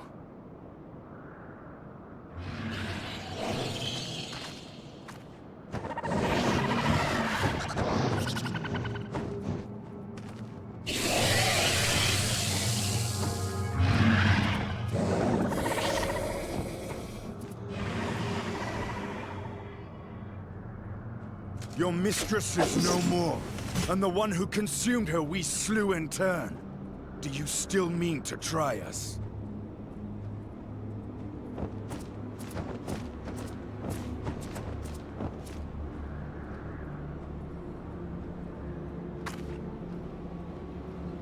I expect some Voidsent are more intelligent than others.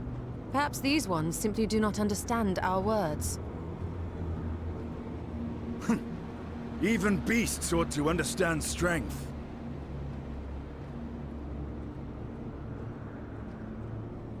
There is much we do not know about Voidsent. If we are to survive their world, it would be wise to learn their ways.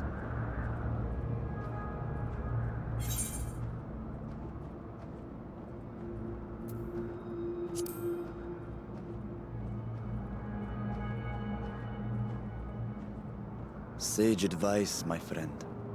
'Tis reassuring to have one so experienced with us.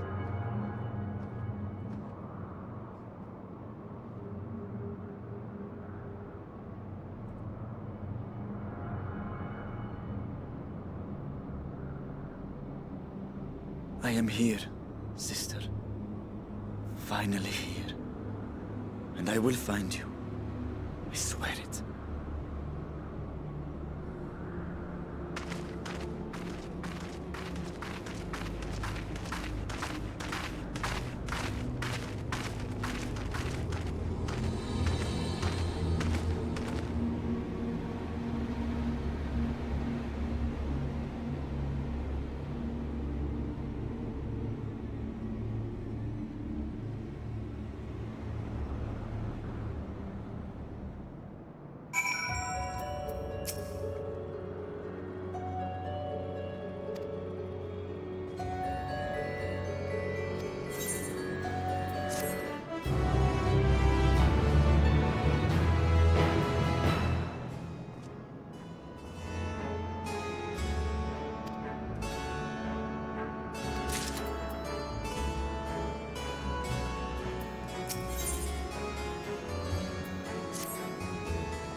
You are the friend.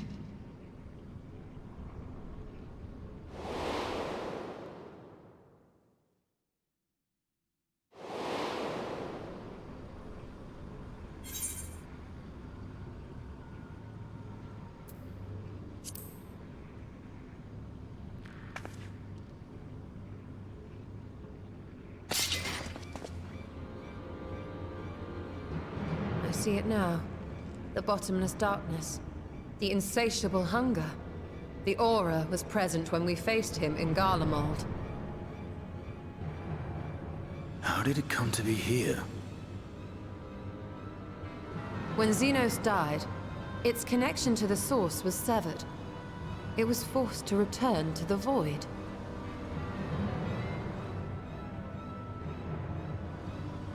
Xenos. Yes, that was his name. And you are the friend, are you not?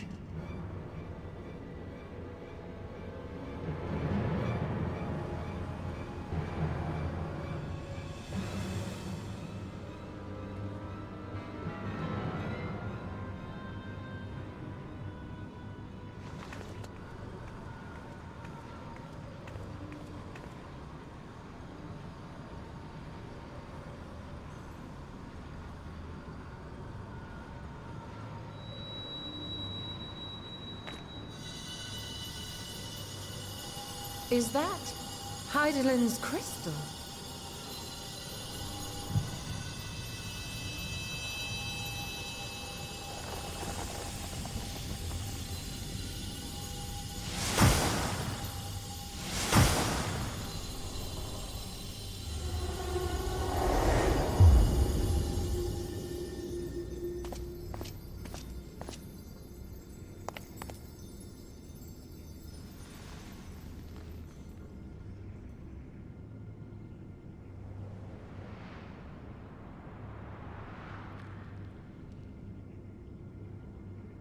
But how? The light just now. Of course. And thus I am returned. What do you mean, returned? Who are you? I was once bound to the man named Xenos. His avatar, until you killed him. Avatar, as in the Void-sent servants of Reapers. In the name of his hunt, Xenos took up that traditional Garlean art. And through it, he forged a covenant with a being of the Void to lend him strength. Covenant? A curse, more like. He stole my power. There was no equity in the arrangement. My very essence was altered, twisted into a tool to serve his desires. Your previous appearance. This is your true form, then.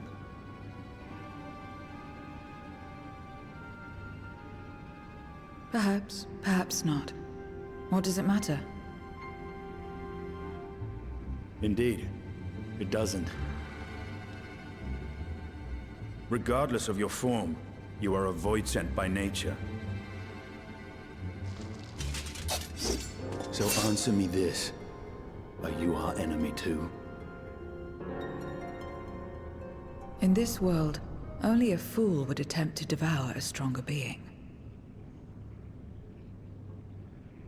And though it was as an avatar, I lost to you once, I have no desire to lose again.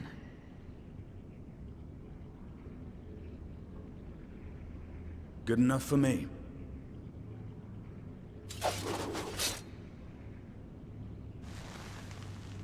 Now, you will answer me a question. Xenos called you friend. That's what you are? A friend?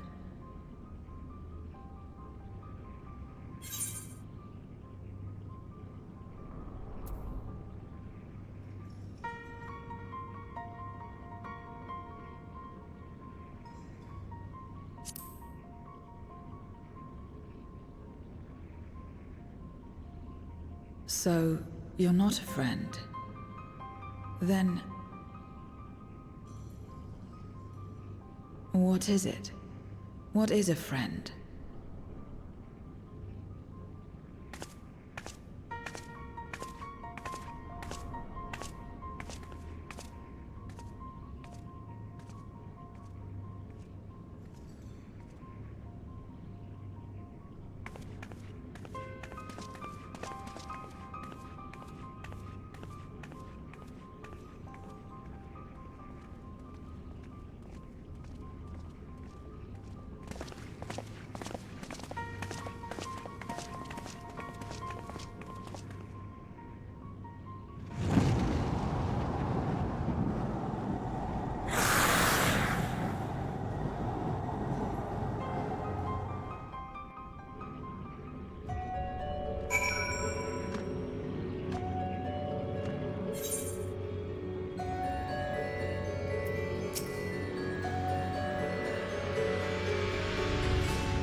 This is where I belong. My home. This endless darkness you call the Void. There was once light here, and it shone its warmth upon creation. The lands were green and the seas were blue. Life flourished. Before the war, the Contra Memoria. It must have been a terrible war indeed.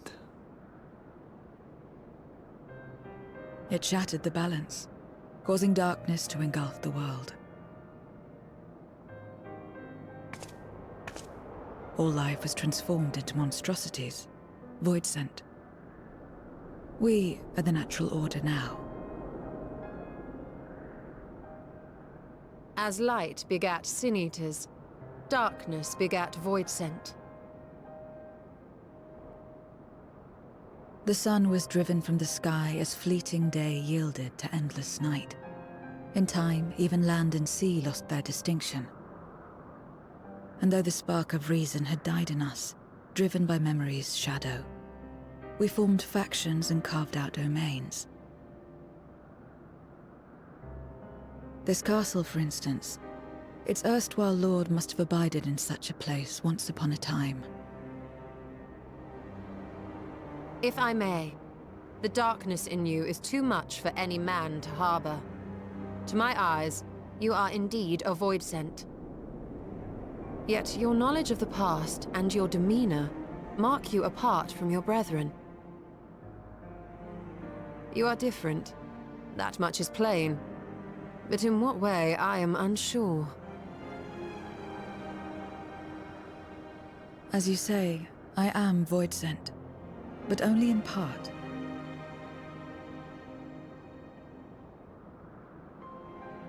The darkness touched my mother when the war had only just begun, when I was still in the womb.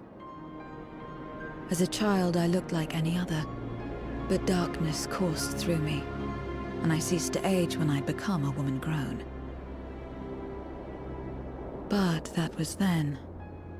And now, I may as well be one in full.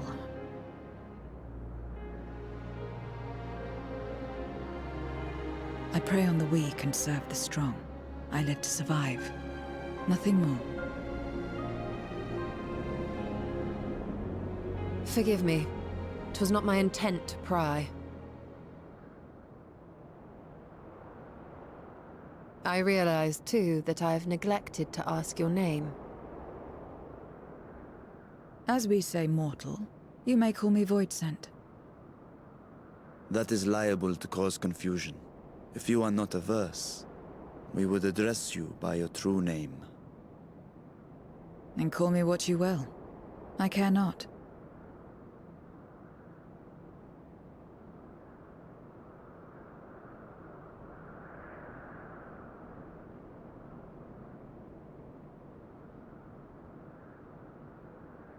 How about 0?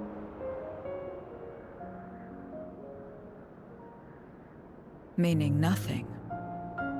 A name as fitting as any.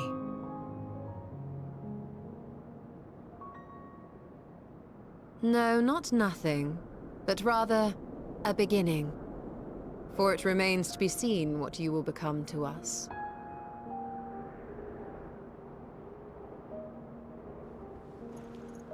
As I said, I care not. 0, then.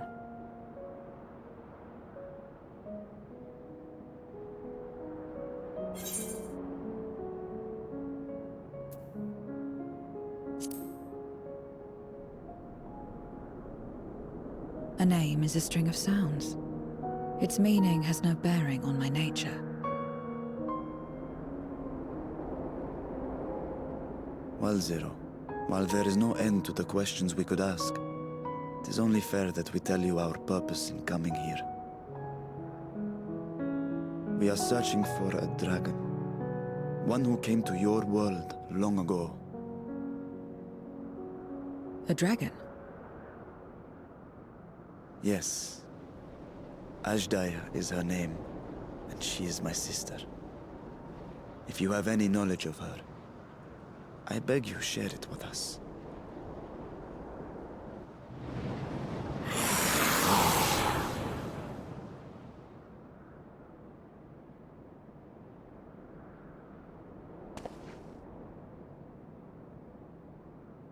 Did you say something?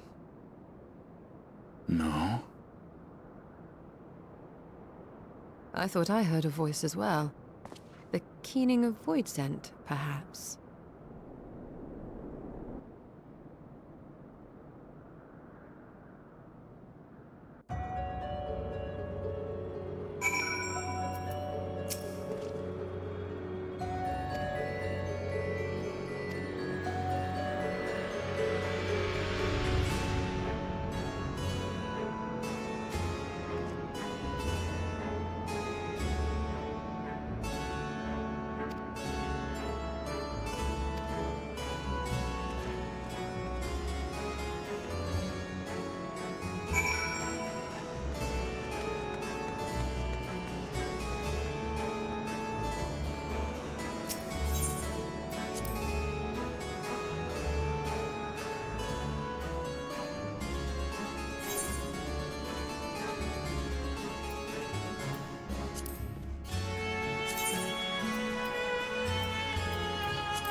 This place is as good as any. Let me have the ether now. Very well.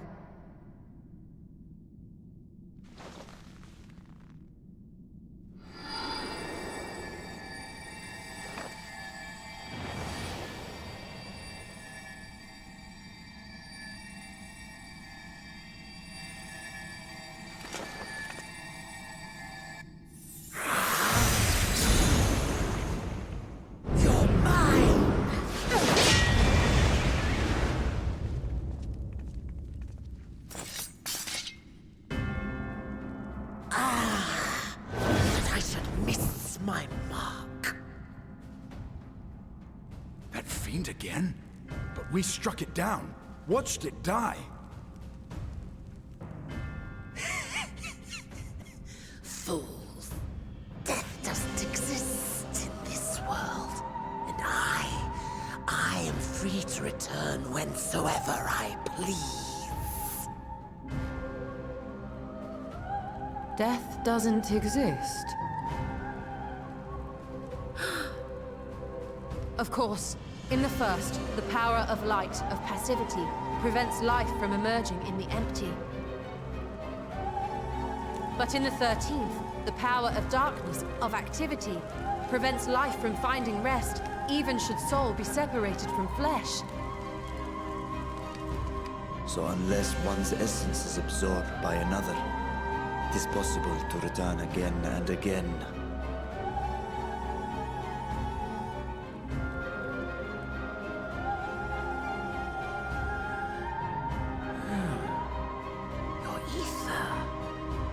Reminiscent of that creature's.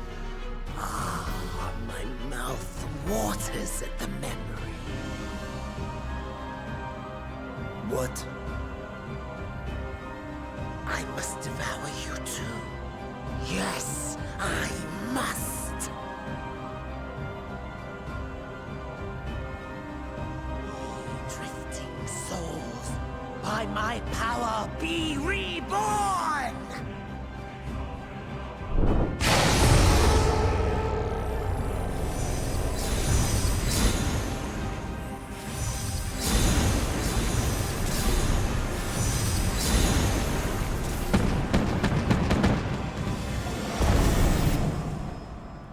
If it's another death they want, I say we give it to them.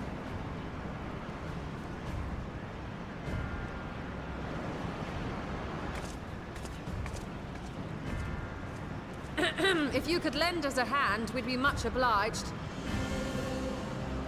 That you would. But you already owe me a debt, and until you make good on it, I won't lift a finger.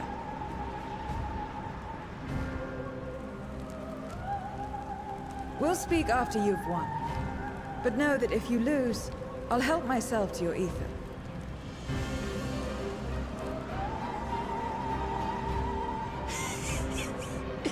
That a bothersome duty should deliver to me this lavish feast.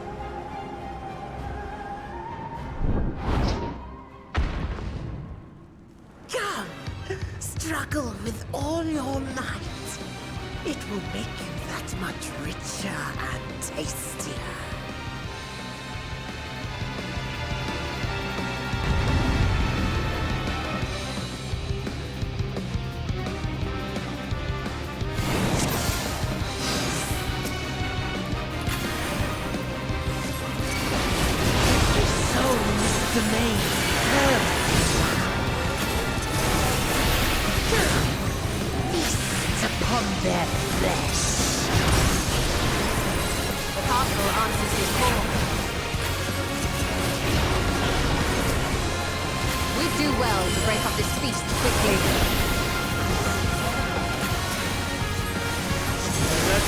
Guests on their way.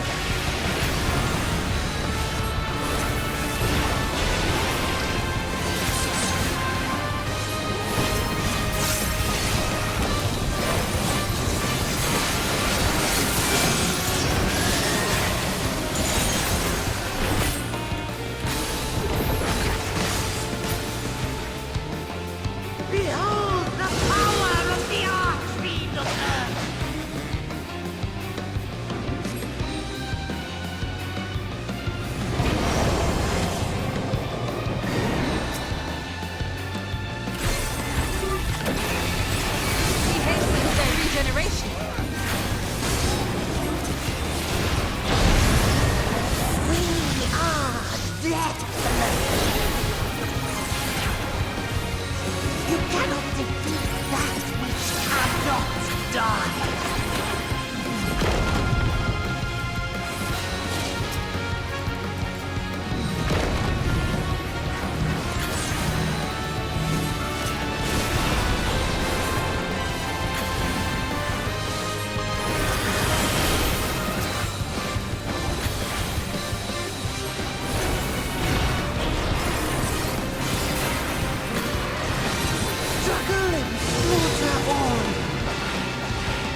bodes ill.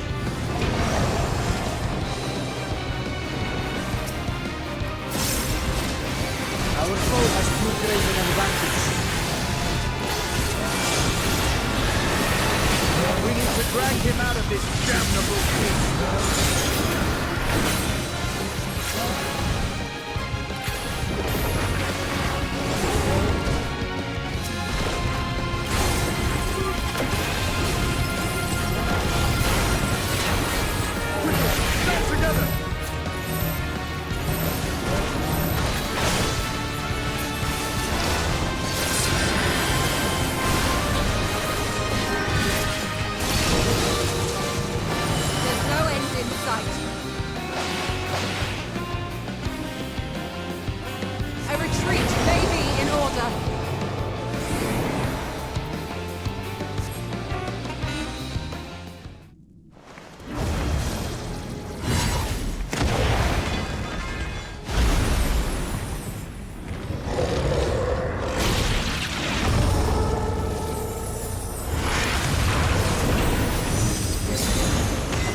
learn.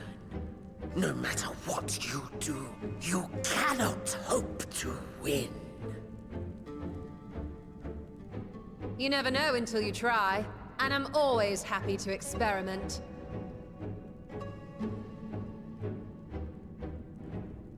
Zero! Is there no way to stop them from coming back? There is, but I have no reason to share it with you.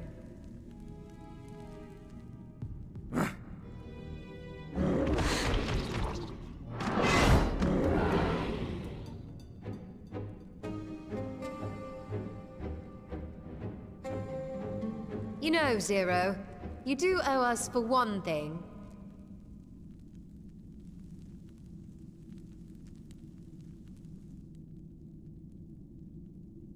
Your name.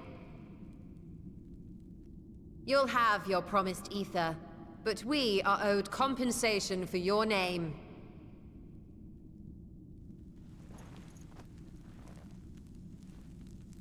A name for which I did not ask. But that I nevertheless did accept.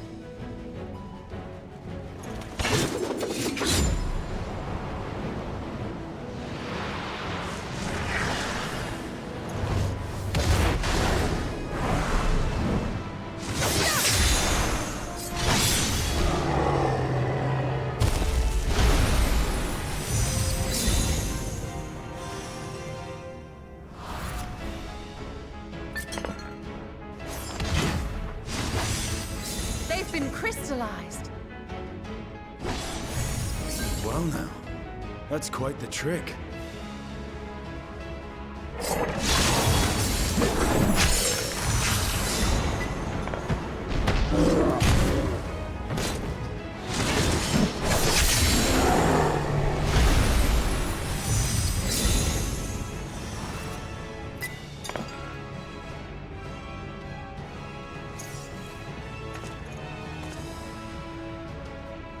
Satisfied? Completely. Come, my friends. With Zero's aid, we can defeat him. What is this?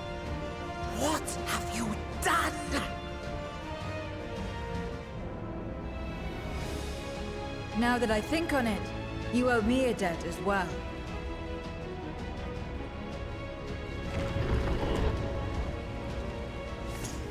You may have missed your mark, but I won't miss mine.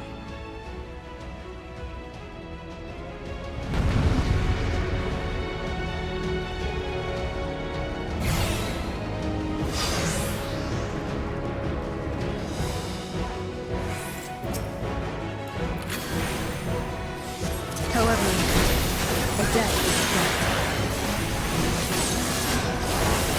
I will repay it here and now.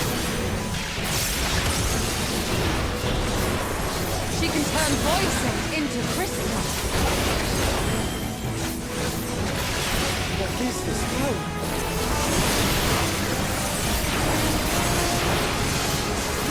Tremble before my true strength!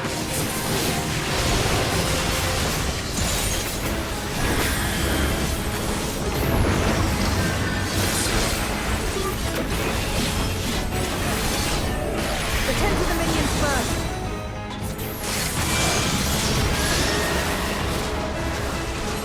Be gone!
Another debt to be paid.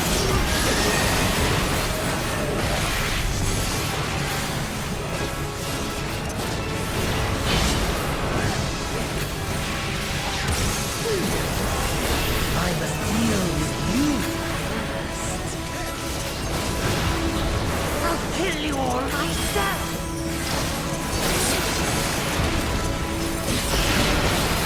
Finally getting serious now. Very well. Let us return the favor.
Again and again! What? My flesh? Why won't it heal? What is the meaning of this?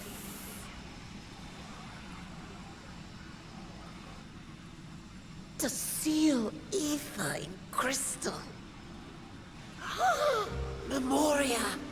But how? How can you have this power?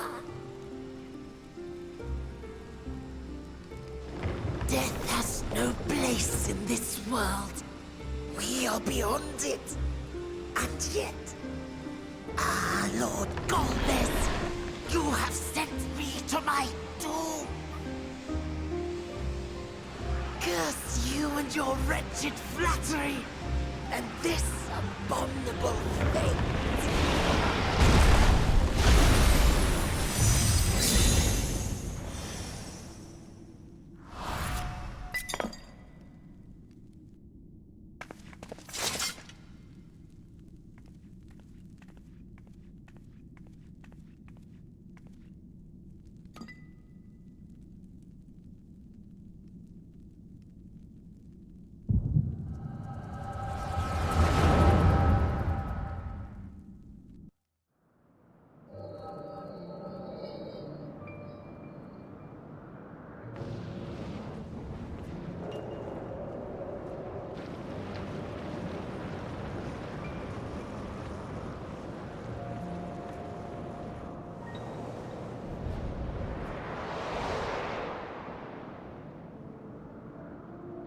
You are welcome, seekers of might. I, Golbez, have called you for hither. I, who would see us triumph in the coming crusade. That I may entrust you with command of our armies. Yes, but what of the promised gift? In exchange for our loyalty, we are to feast on the finest ether. And so you shall, for if you are to serve me, you must be strong. Then honor the pact, and pray we are not disappointed. Very well. Behold.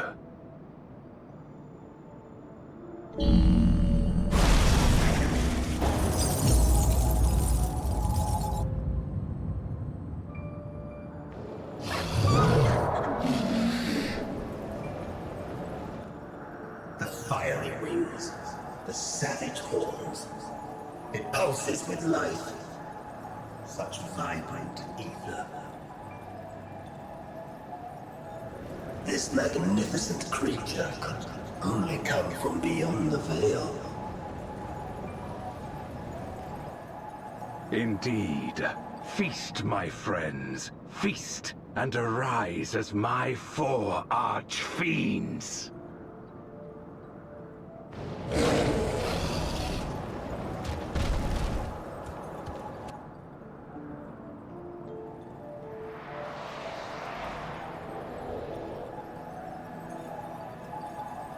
As they are now, they can consume but a fraction of the dragon's ether. Just as well, the creature may yet serve other ends.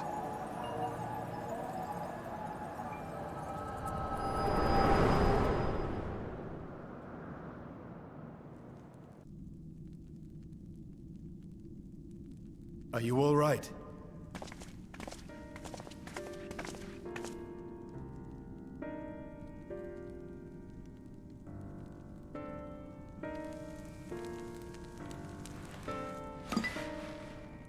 The Void Sense essence remains.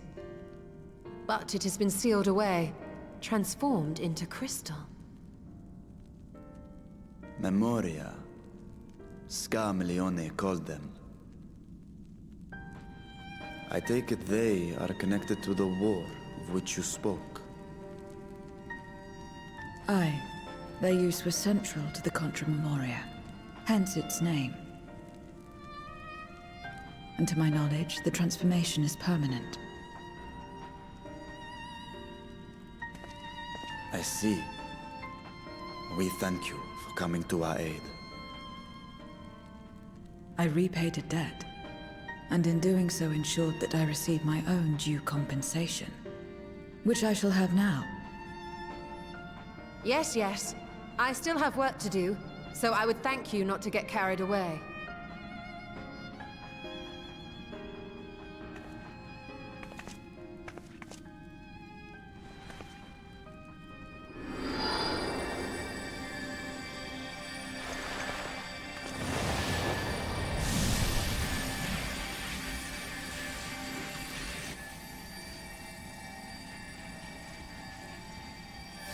Ether is the coin of choice.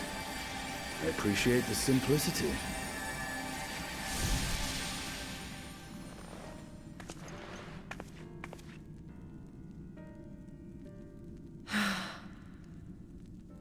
That makes us even, I trust.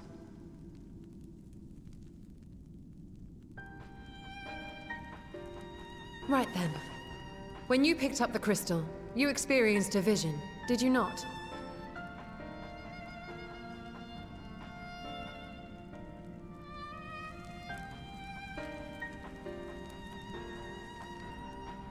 A dragon resembling a great worm. I dare to hope that it was Ashdaya. Even as it pains me to think she's been made to suffer. For the ambitions of this Golbez. We've been given much to consider. Let us take a moment to review what we know.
There it is.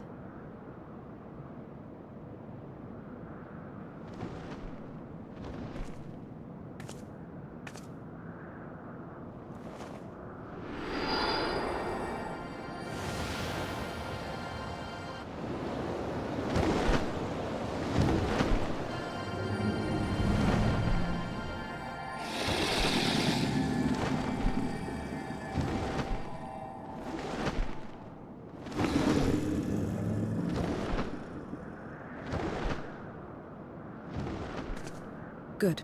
It agrees to serve. Get on.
What is this place? My domain. In the beginning, it was a sanctuary for me alone. But over time, others began to gather here. Those who had nowhere else to go. A settlement of pariahs?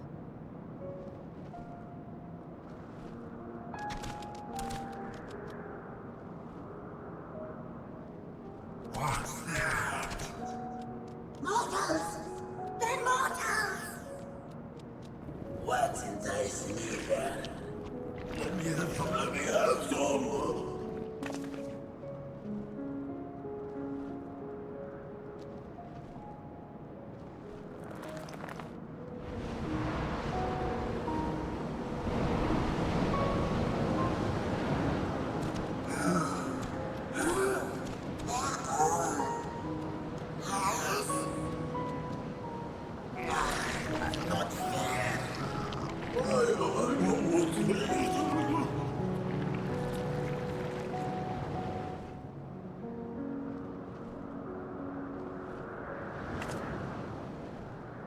You are under my protection here and will not be harmed. I give you my word.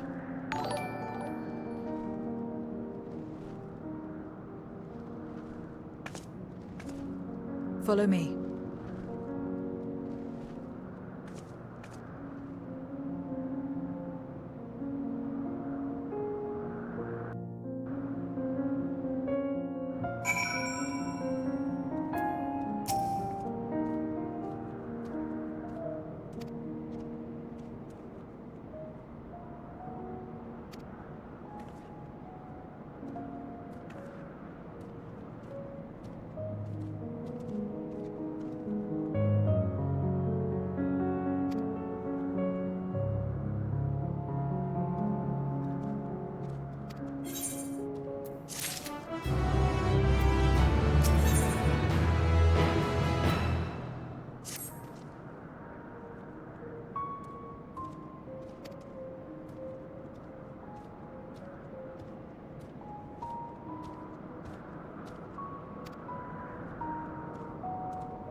Not only did the mortals conquer Troy, they defeated Scarmalione. I struggle to believe it. They're very small, my lords. They were aided by one of our world, who transformed Scarmalione's soul into crystal. Crystal? This one speaks of Memoria. Now there's something I've not heard for an age. It'll bring a pang of nostalgia to my breast and a tear to my eye. The very notion was absurd! Drowned in darkness. That's why we all.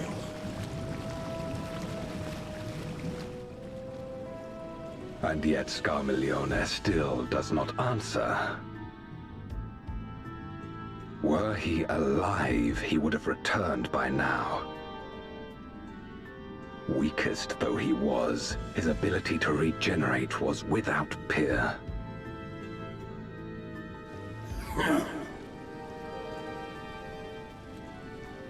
If this account is true, if a Memoriat has survived, they cannot be suffered to live.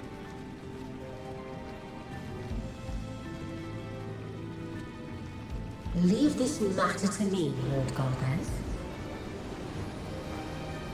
I, Barbaricia, shall strike down any who pose a threat to our plans. 'Tis true, you are a proven commander, well suited to leading an assault. And when I have succeeded, I would beg a boon of you.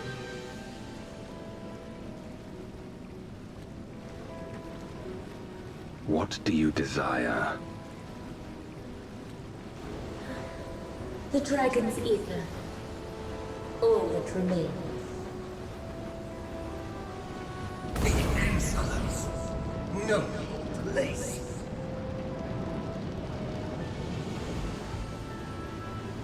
With respect, my locks are free as the wind, without incentive to sway them. I know not whither they will blow.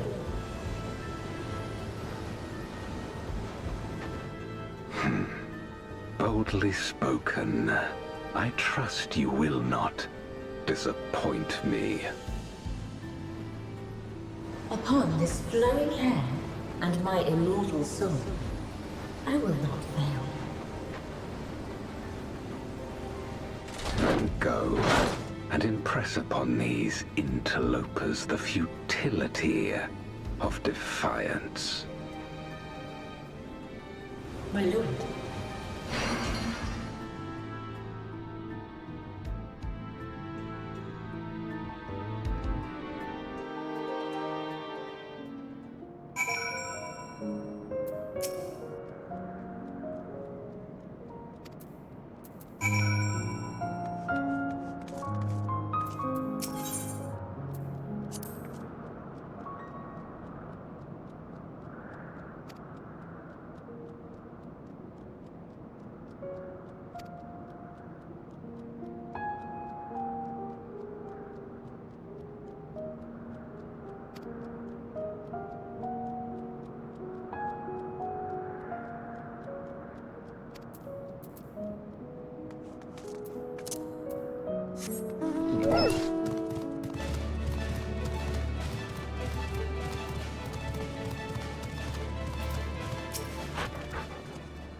Mauricio!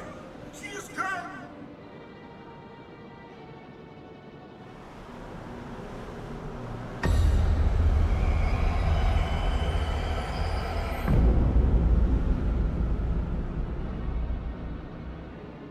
And she's brought her domain with her. The Archfiend's after you and yours, I shouldn't doubt. Perhaps you should go and find them. But be warned, whatever this is about, do not expect us to get involved.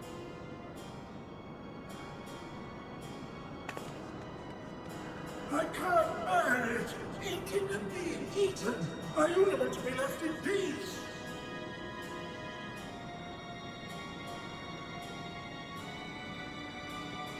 You and me both.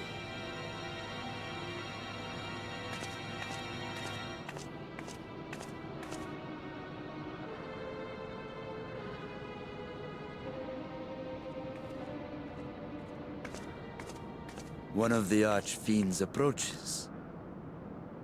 They must have been tracking our movements. She's here.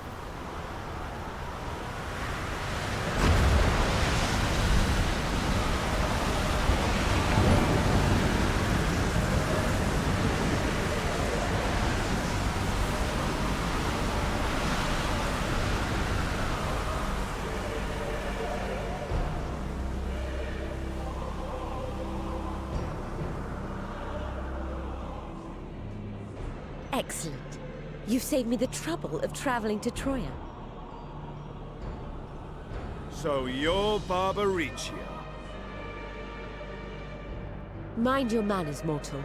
My name is not to be spoken, save in reverence and fear.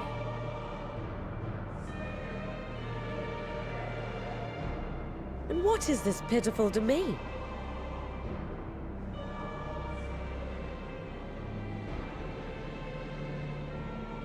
Pitiful wretches all. I will put you out of your misery.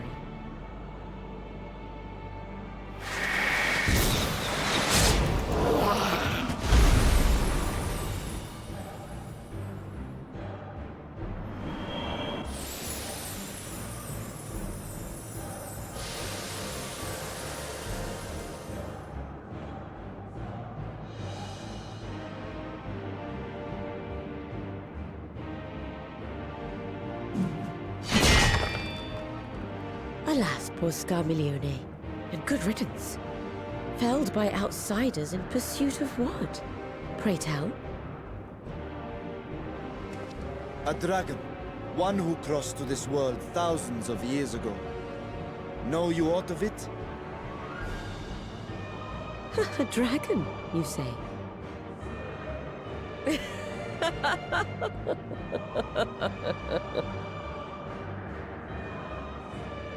Huh. My Lord Golbez is more clever than I realized. To let the prize live, that it might lure more prey to us. Very well. In gratitude and service, I shall devour every last mote of their souls. Where is she? Where is Ashdaya? Huh. You even share its scent. How curious. And irresistible.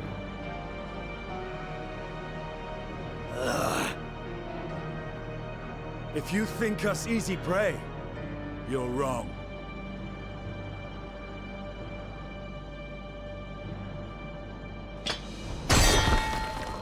Unlike Scarmiglione, I need not skulk in shadow to claim what is mine.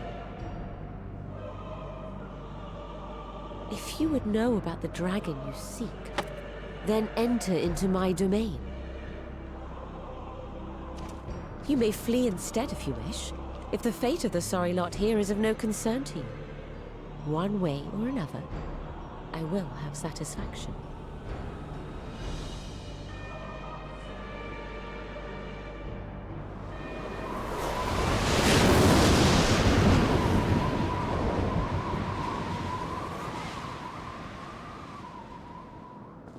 What's the plan then?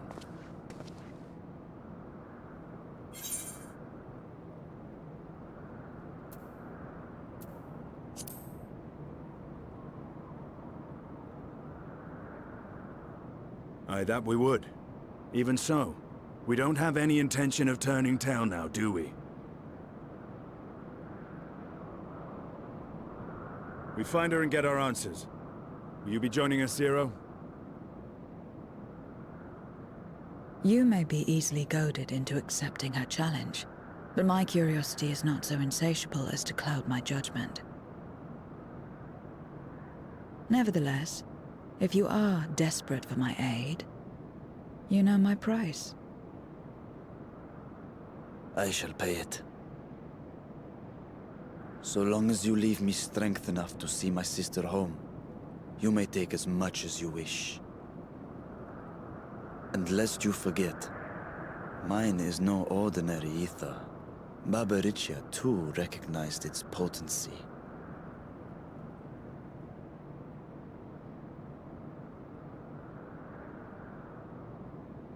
Very well. We have a bargain.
You're not the only ones who can ride the wind.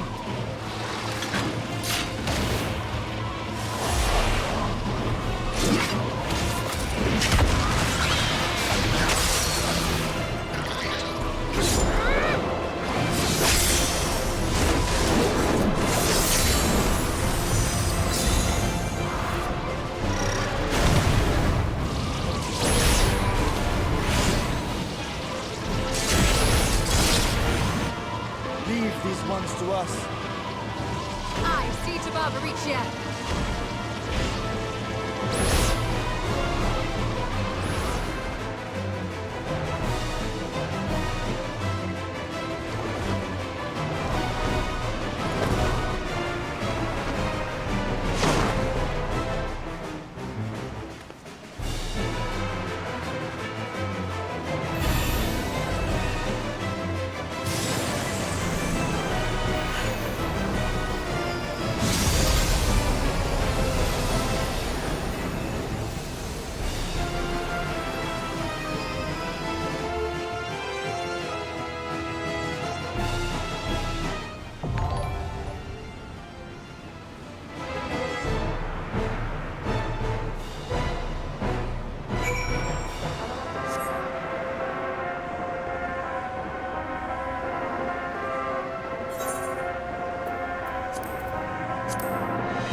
Give yourselves to my scouring winds that I may feast upon your essence.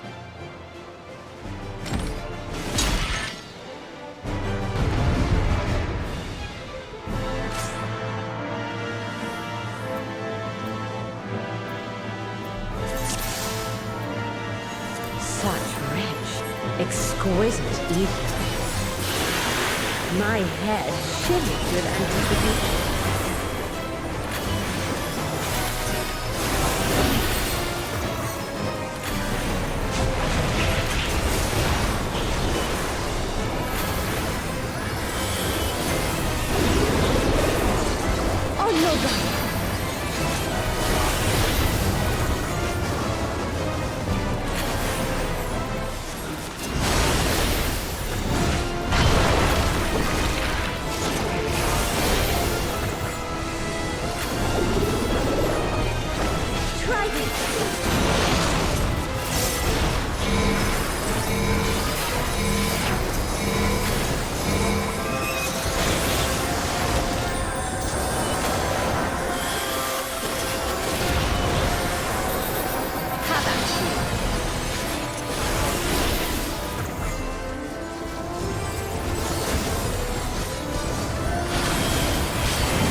Wind blow.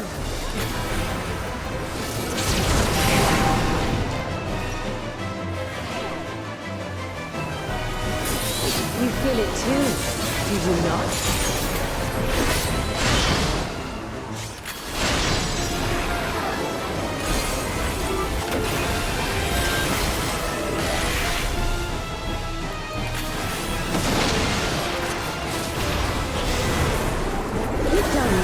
To last this long.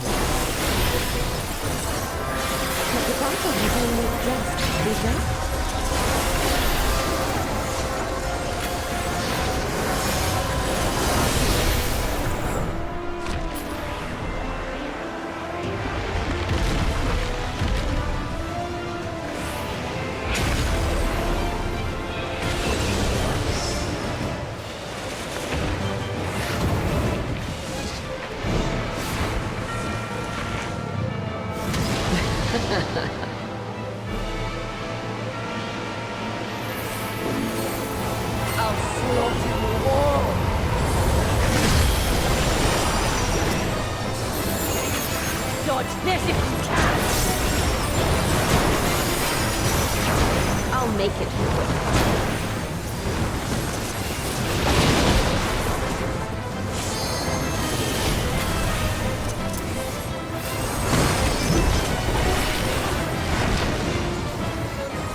Don't underestimate them.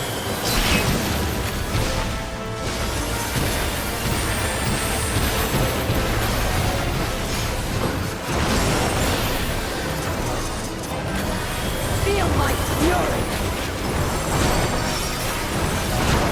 Know your place.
There's still time. With more of the dragon's ether, I can yet... You're finished. Damn it all!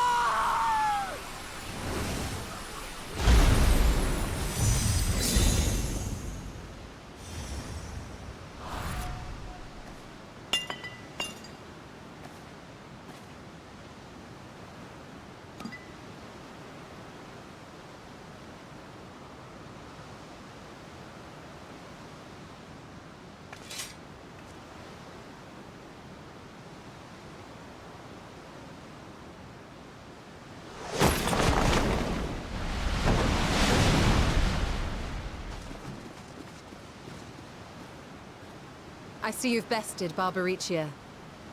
Well done. Her minions too are all crystallized or scattered. The day is ours. What of my sister? Tell me you learned something about Ashdaya.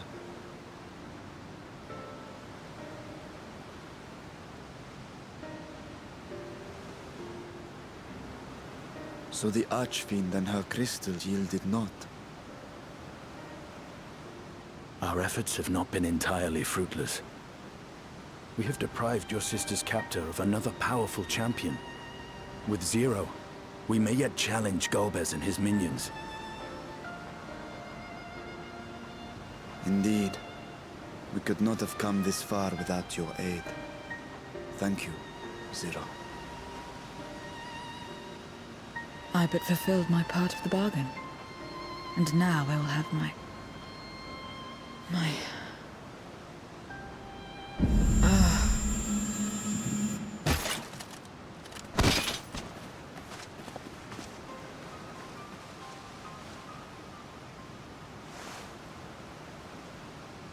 Her ether is nearly spent. Perhaps unsurprising given how much power she used.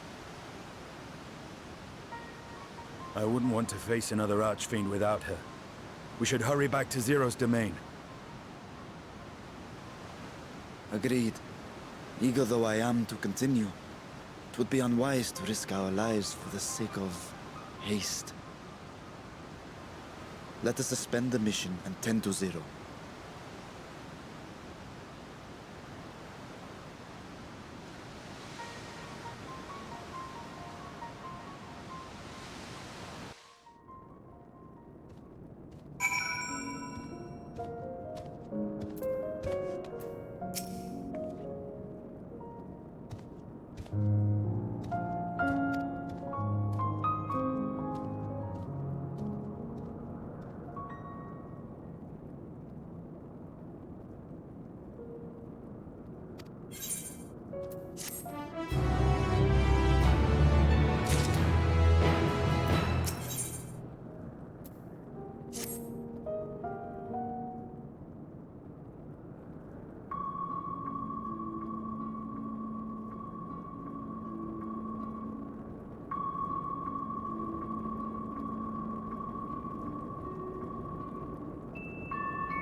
all safe. Thank the sisters.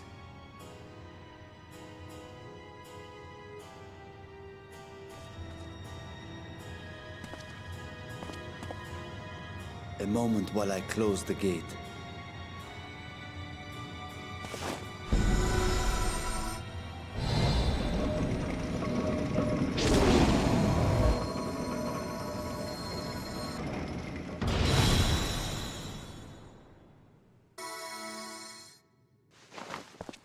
There. We may rest easy for now. Was there any trouble? I expect some void scent slipped through. A few did, aye. But we were ready and dealt with them without incident. That is well. I cannot thank you enough for your vigilance.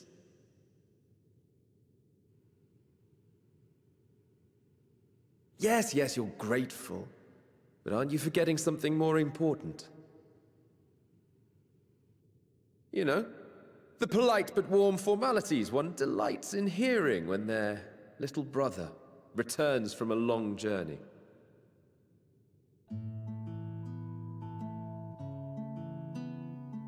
Indeed, you are right.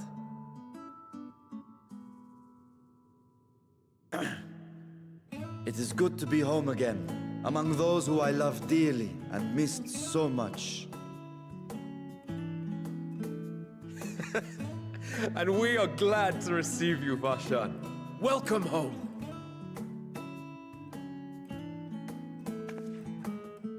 Chambers have been prepared for your use at Megaduta. Let us take Zero there at once.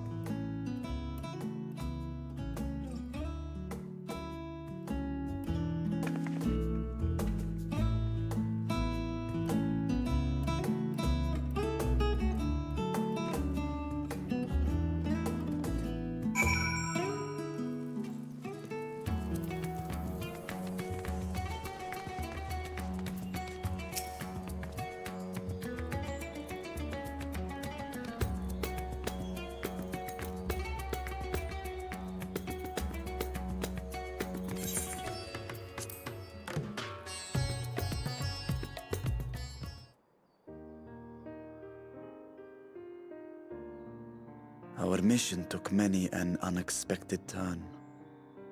I am relieved that we have all returned safely. But before you all enjoy the rest you have earned 12 times over, I would consult you on one last matter. Zero.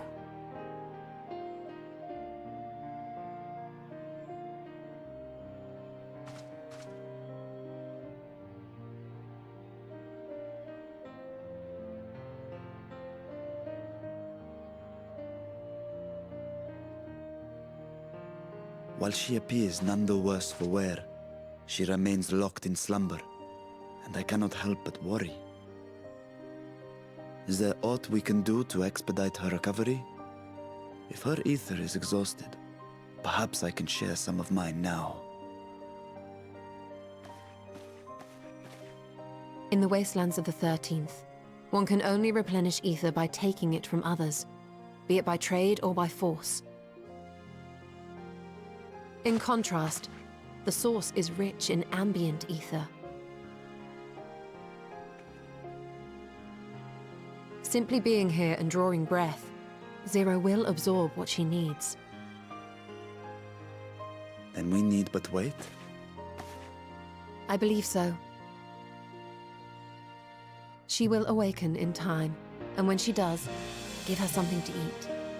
Judging by her form, she should also be able to derive nourishment from food. I know you promised her your ether, but perhaps she might appreciate fine Harnish cuisine more. Food can certainly be arranged.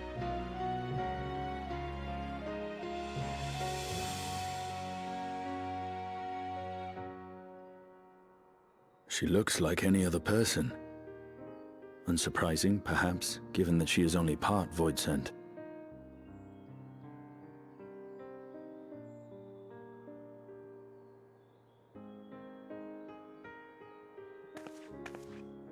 Zero said before that Xenos had altered her essence. A change wrought, I suspect, with the power of darkness. It acted upon the part of her that is void-sent, rendering it dominant. Thus, we were able to reverse it with the power of light. I labor to believe that Xenos possessed such arcane knowledge. In all likelihood, it came from Thandaniel. Were Zero wholly void-sent, I doubt the crystal would have had an effect on her. One might say that Hydaelyn had a hand in your meeting.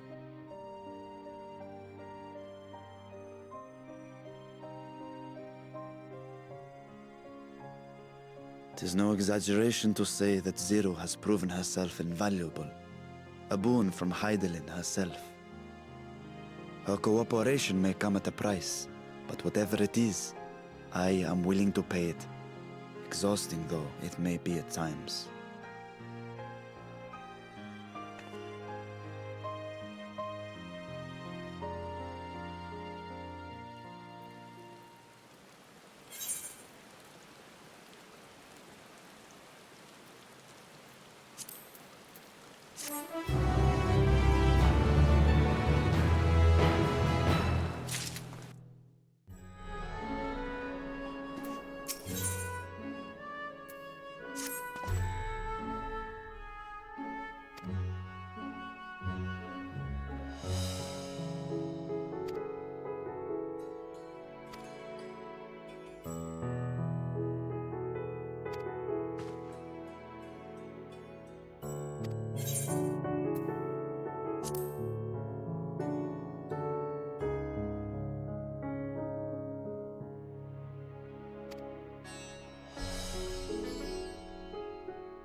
Light.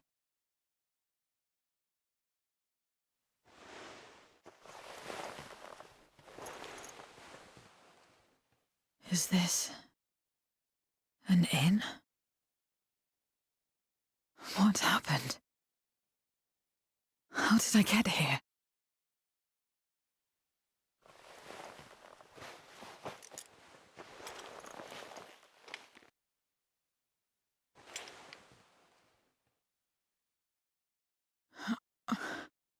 There's no time. I must rejoin the battle. I must...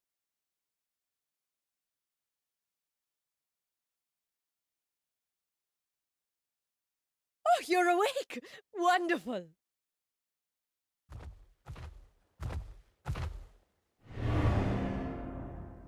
Ah! Ah! What is this?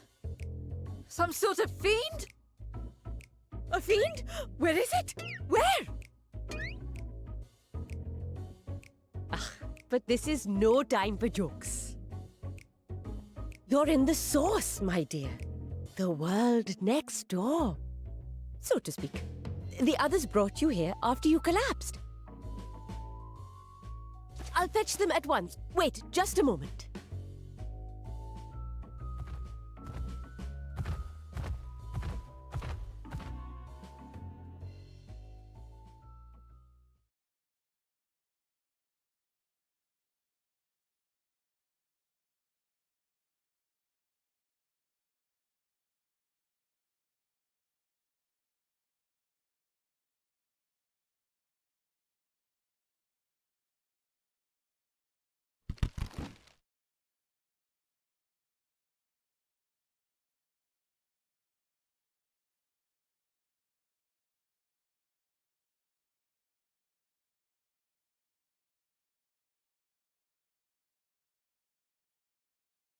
I took the liberty of arranging refreshments.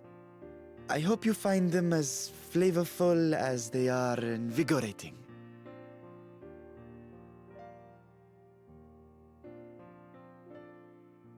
This isn't what you promised. I suppose ether is ether.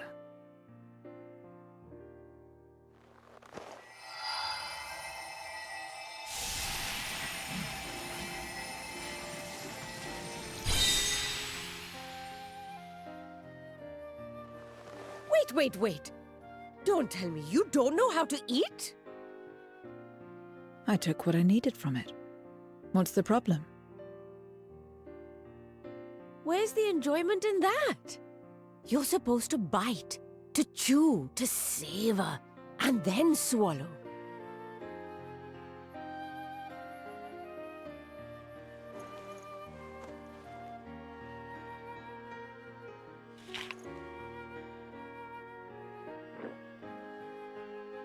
That's the way. So, did it taste good? I don't know. The long years without eating may have dulled your sense of taste. Well, we void scent have no need for such when consuming others. There are some who speak of taste when describing the quality and affinity of their prey's ether. But I loathe the act. Taking ether in small amounts like this is one thing, but diluting my essence, diminishing myself, I'd sooner die. And I have died, countless times. You have? But what happens when you do? Not much. After a while, you return, together with all your expended life force. The important thing is to die where others won't devour you. Amazing! My peers who study immortality and resurrection would be most interested in this phenomenon. The question of taste aside, I am glad that you are able to partake of food like us. I dare say it agrees with your personal preferences. That's true. You can keep giving me the same on a regular basis. Very well. As my guest, I shall see that you do not want for comfort. And one other thing. We brought you to our world without your consent, and for that, I apologize. If you wish it, we will return you to yours once you have regained your strength.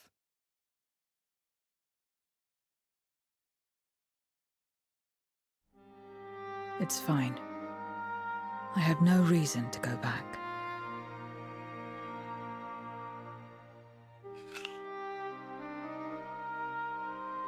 Except for yours, perhaps. You intend to cross over again, I take it. I do. I have yet to find my sister. I want nothing more than to rush to her aid, to find this Golbez and free her from his clutches, if he still holds her captive. Though if our recent experience has taught us anything, 'tis that the 13th is more dangerous than we ever imagined. Caution must be our watchword.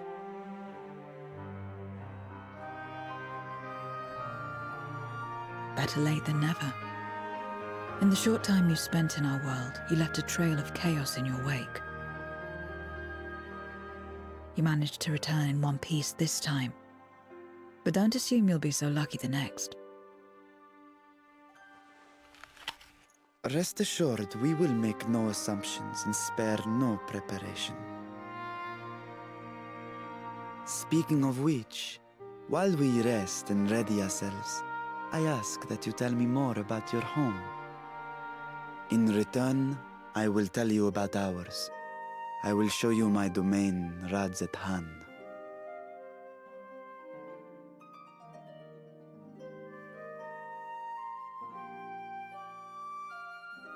Again, a stranger in this strange land.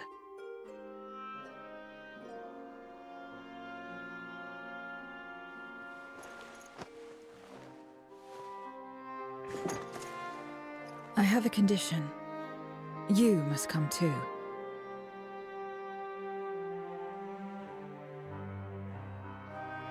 You have my thanks.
So, what are your impressions of Radzat Han? There's a lot of mortals.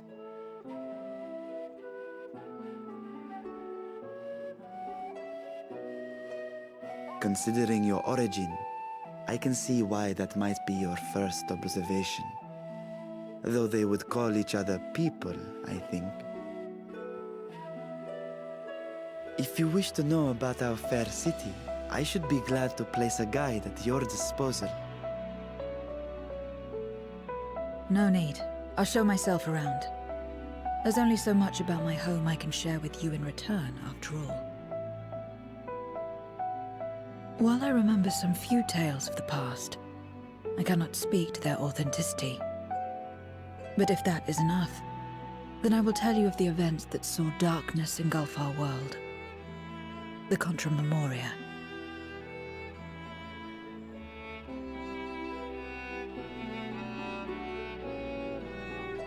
We are all ears. Please.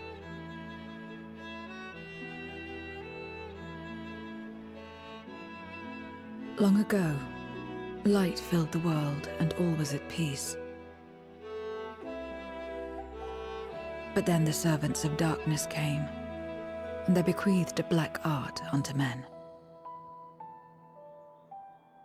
Channeling the power of hope and prayer, one could call forth fearsome beings known as Eidolons. The Ascians. And these Eidolons are surely primals.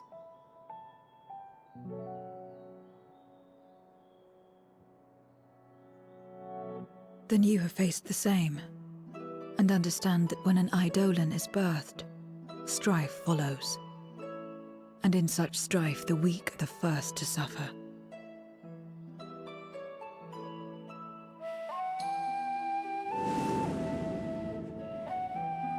When it seemed the world would be plunged into chaos, heroes appeared. They who were blessed with a singular power. The power to bind the ether of Eidolons within crystals known as Memoria. My mother was one such Memoriate. But in fighting to save many, she herself was touched by darkness. As was I. And so you were born part Voidsent, before the world was overcome. How exactly did that calamity come to pass? Did the Memoriates not triumph?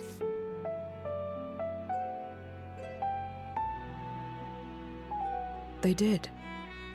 They expunged the seeds of chaos and restored the peace, only to find themselves seduced by the darkness they had sealed.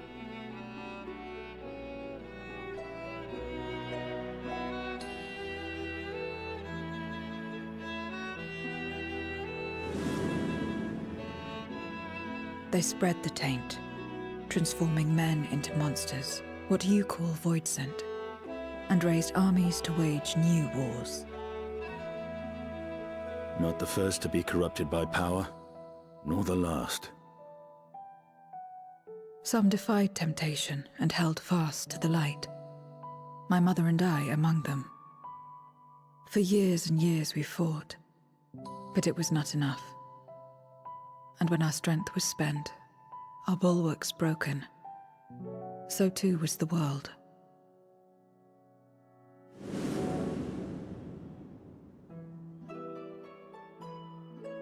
The flood of darkness.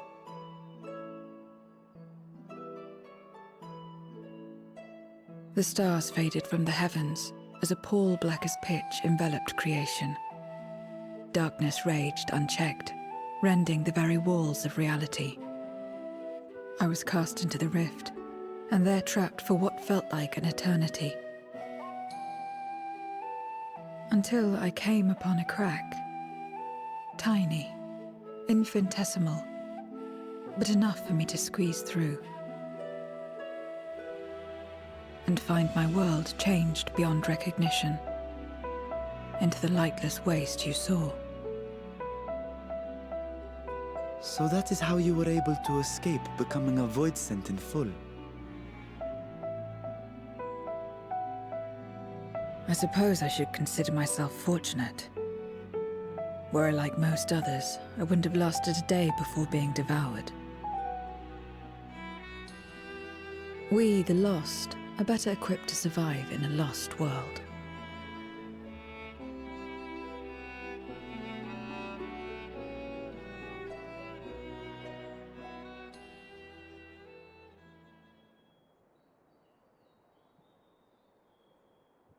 A lost world, you say?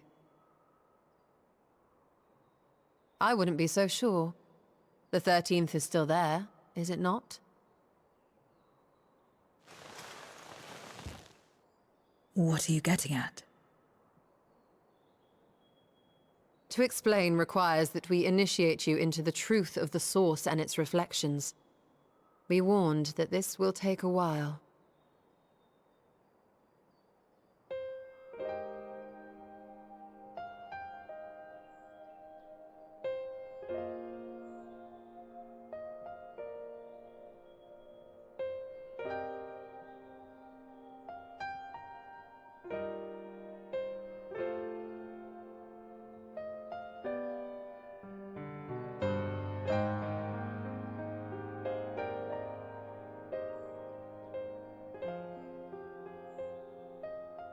Then, unlike the worlds that have been rejoined, mine still... The Oracle of Light prevented the first from being completely overcome. So the situation may not be completely identical to that of your 13th. But the fact remains that we were able to restore a measure of balance to a world brought to the brink of destruction. Which gives me cause to hope there may be a way to restore light and life to the 13th.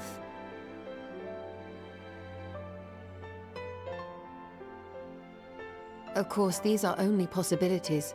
I offer no guarantees. But having experienced what we have, I dare say we are more qualified than most to speak on the matter. Wait, I don't understand. Why would you say these things? As if you mean to... But the sole reason you came to the Void was... To find a dragon, aye. And in light of what we've seen, we'd be fools to strive for more. But we Scions, former Scions, begging your pardon, have a habit of not leaving well enough alone. And old habits die hard, don't they, my friend?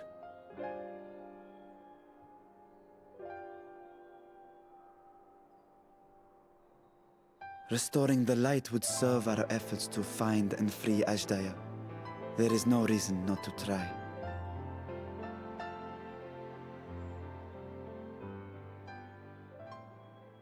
Do as you will.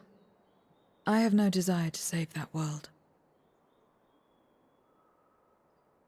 Be that as it may, we will have need of your power when next we face Voidsent.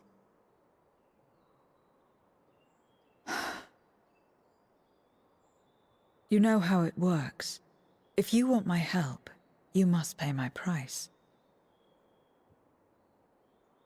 And now that you've drawn Golbez's attention, it's going to cost you more. A lot more.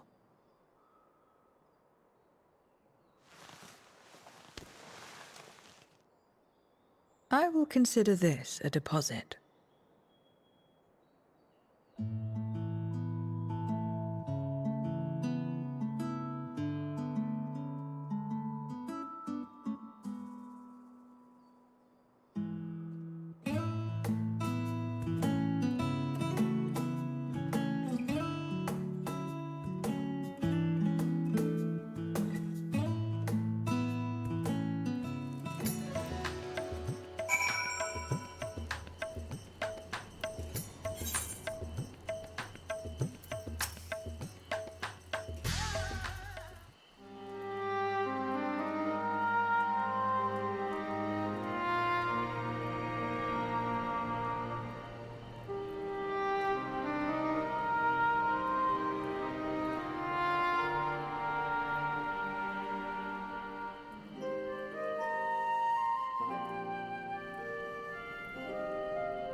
First Scarmiglione, and now Barbaricia. Useless, the both of them.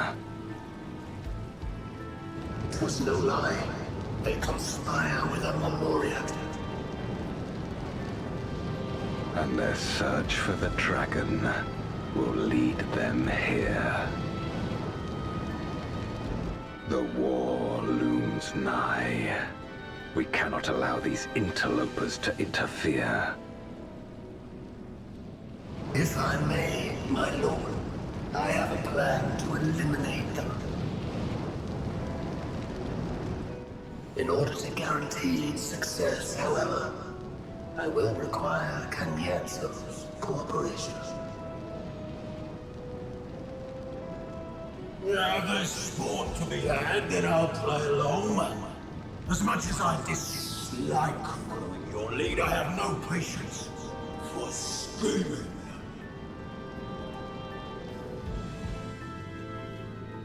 Well and good to have confidence, but do not forget the cost of failure. Rest assured, I will see the dream to fruition. Even should I be consumed by my own flames, I will pave the way for one and all.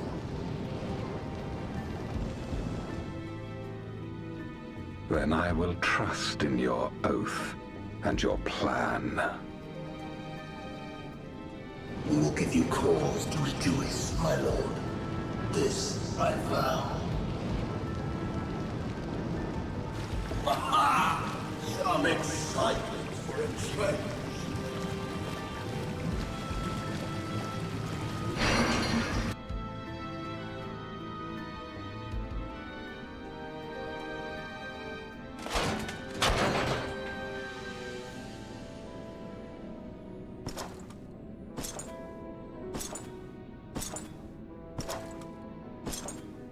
No sacrifice is too great.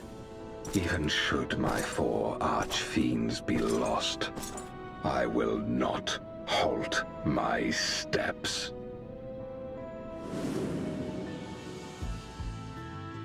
The prison of passivity is an obstacle to my cause, and so you must fall.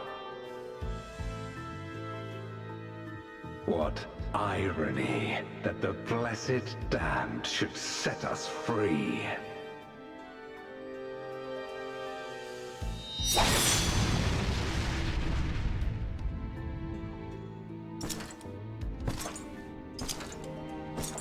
As I swore so long ago.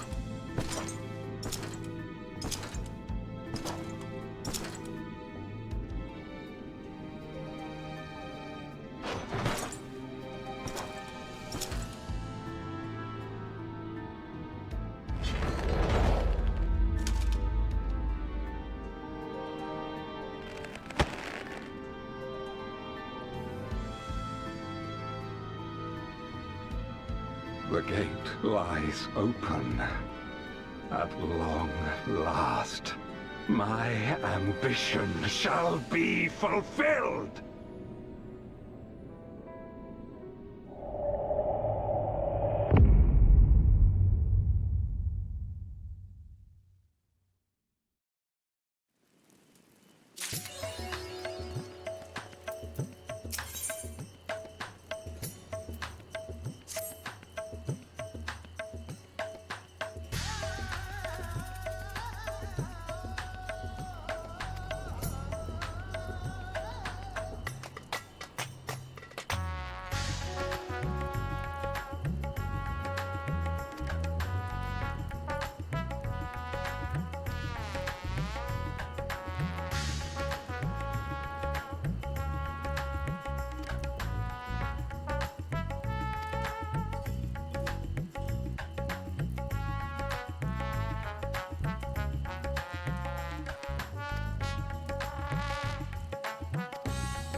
Everyone is so carefree.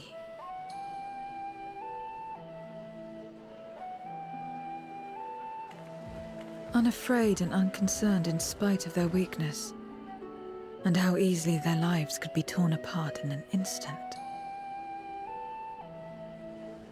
Such luxury is a loss to us. We have no hopes or dreams, and even the release of death. Only hunger. Others are a means to an end, at times a literal one.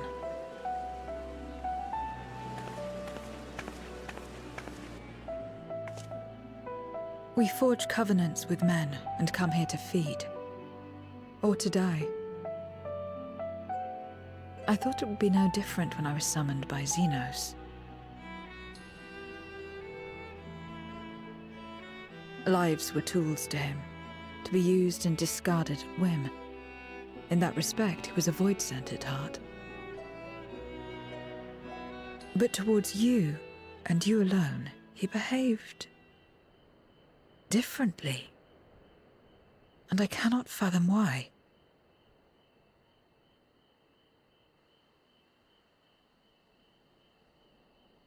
What was it that drove him? What made him choose such an end?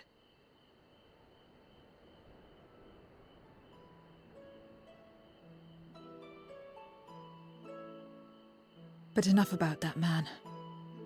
He is dead and we are all better for it. Why are you here? Was there something you needed?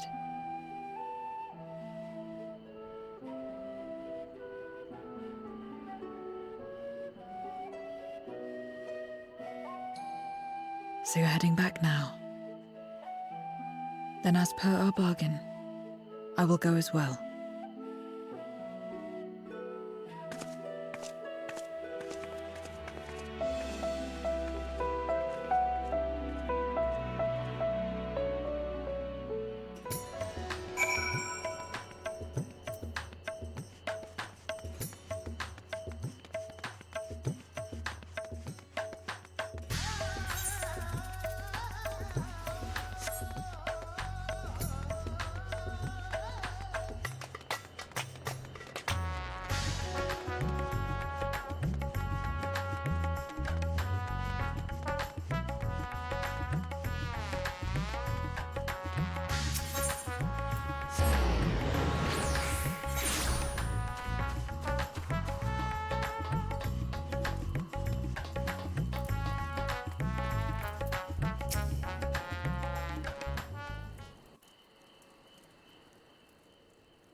Everyone is here? Good. Let us set forth for the void once more.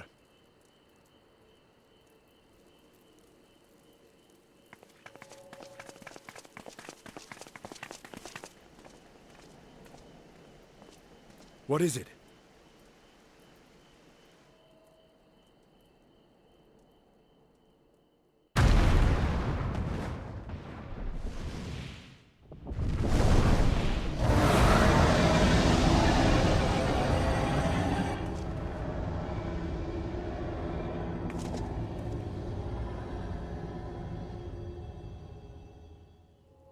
He's calling.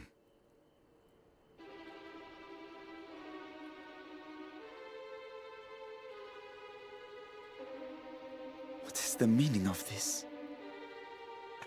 Unless I'm mistaken, that was intended for one of your kin. Who? It was for the briefest of moments, but I felt her. Ashdair.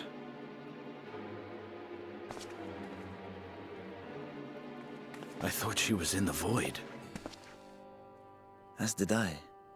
Yet the presence was unmistakable. Thus did I call out, only for it to fade and vanish. Perhaps she crossed over to the source, then immediately turned back. I do not know. Could she have found a way home? The how of it aside, if she was indeed in the source, There may be clues where she came through that could lead us back to her. Where exactly was it that you felt her presence? Far to the north. That was all I could discern. The north, you say? Beyond the bounty? Garlemald? As good a place to start as any. My apologies, Zero, but your return to the Void will have to wait. I told you before that I have no reason to go back there. Do as you will. All right. I presume you wish to stay here in Radzat-Han until we return?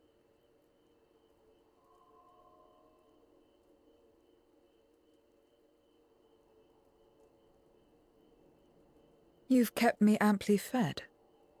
I wouldn't be averse to helping you on your search.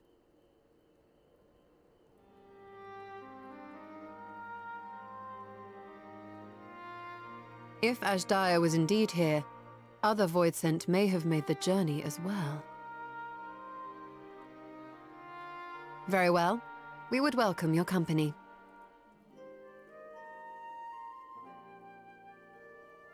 If it's decided, then I'll contact our associates in Garlemald.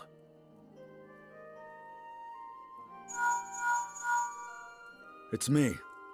Still talking everyone's ears off, I trust? Understood. We'll see you there. We're to rendezvous at Tertium.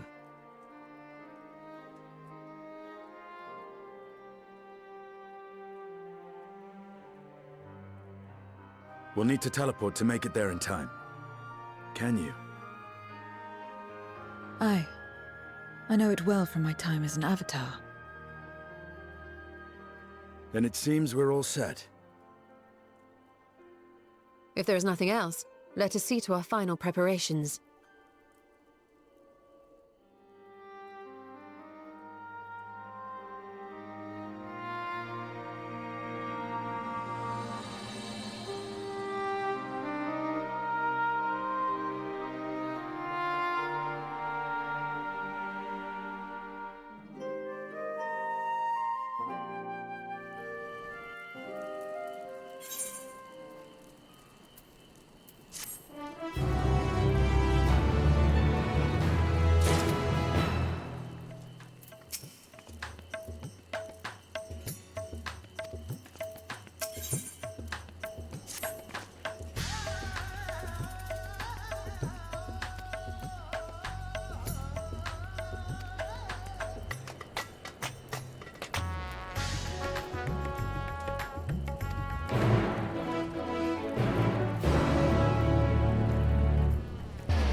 Any moment now.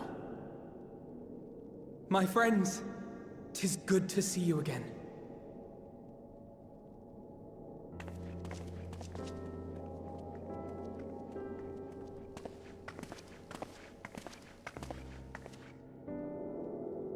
And you. I was worried that the cold wouldn't agree with you, but you're both looking quite well. You get used to it. It helps that there's no shortage of fuel and heaters like before. Glad to hear it. Have you been working in Garlemald all this time? We have. Though the worst is behind them, the people still have a long road ahead. With the nation in ruins and the leadership void yet to be filled, there remains a lack of direction, a pervasive sense of aimlessness and worry. Still, everyone wants to make things better. And we're here to help. A lot of Garleans wanted nothing to do with us, but they're starting to come round. Slowly, but surely.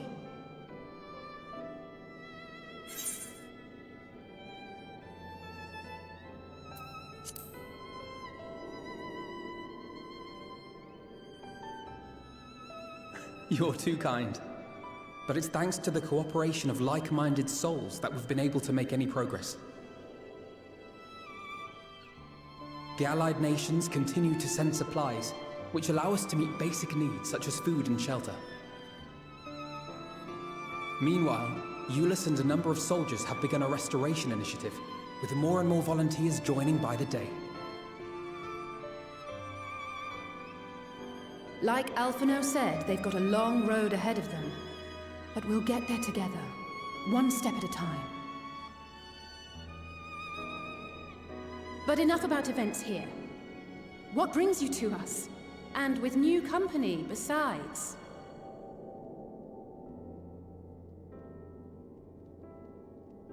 This may take rather a long time to explain, but bear with me.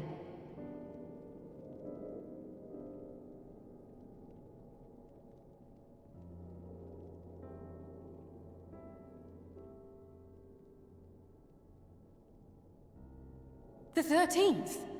After traveling to the edge of existence, I thought you'd keep your escapades closer to home for a while. But I suppose there's no stopping you. Not that I'm one to talk, of course. The heart of an adventurer cannot be denied.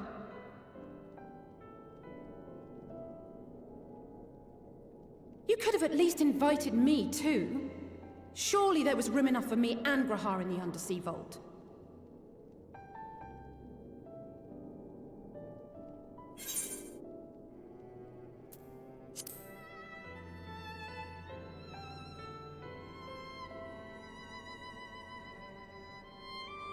I know.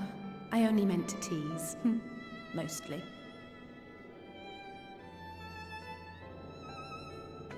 But on a more serious note, are we sure it's wise to keep Xenos' former avatar around? I understand how you came to work together, but nevertheless... You're right to be cautious. I'm a Void Sent, after all. But do not conflate me with Xenos. To recall my time in his service, it angers me.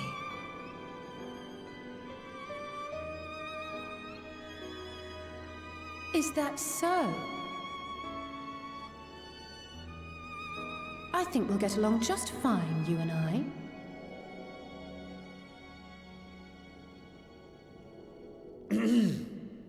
Now that we are all caught up, to the matter at hand. As we were about to resume our search in the void, I felt the presence of my sister Ashdaya in the source. Somewhere in the far north, perhaps even here in Galdemald.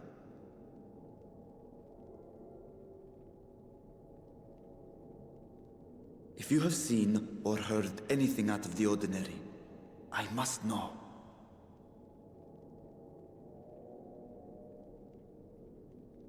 As a matter of fact, we may have. In recent days, we have had to contend with a surprising number of Voidsent. And not the lesser kind that occasionally manifest, but ones possessed of considerable power.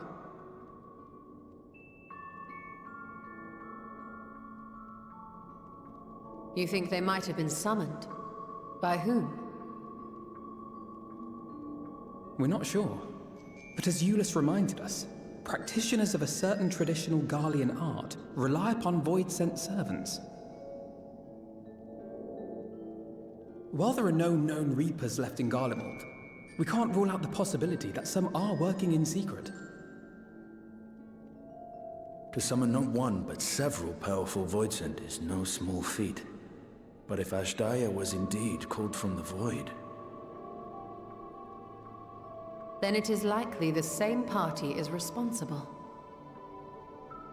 Alternatively, the etheric confluence at the Tower of Babel may have triggered an expansion of natural fissures one could use to cross over. But I think that improbable, if not impossible. Then we must assume these events have indeed been orchestrated. Well, summoned or no, we've been trying to track them to their origin. It's the mountains to the east, we think. Can you guide us there? I would, but the terrain is too difficult to traverse on foot. Nor is flying an option due to the winds. Too much ground to cover in any case. Is there no way to narrow it down? There is one place we thought to look first. An isolated village rumored to have once been home to a Reaper Order. That would indeed make an excellent start. Though the question of how to get there remains. Eulus may be of assistance. Let us return to Camp Broken Glass and consult him.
What was it you wished to talk about?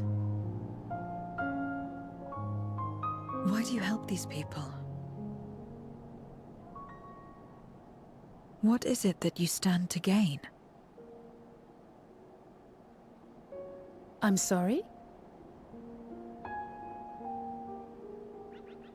You don't act on behalf of a higher power, nor are you bound by a contract. In spite of this, you help them. Why?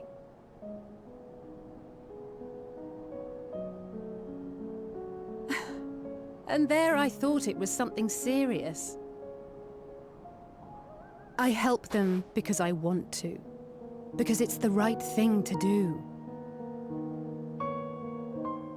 But what do you stand to gain? You didn't answer the question.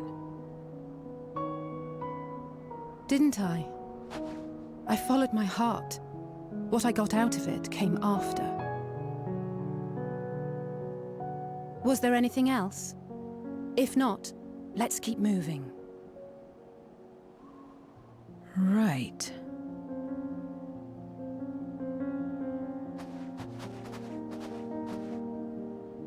To act not out of obligation or in pursuit of gain.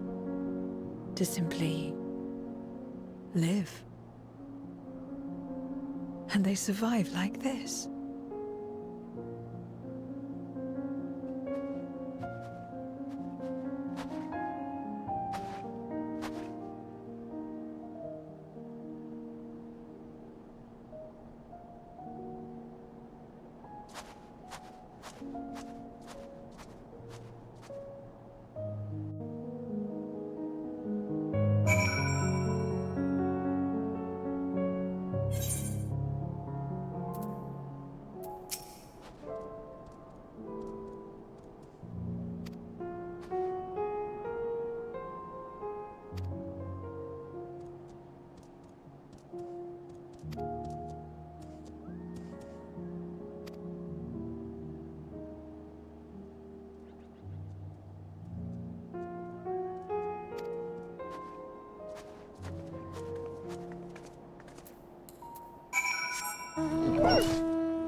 all finished, are we? Good.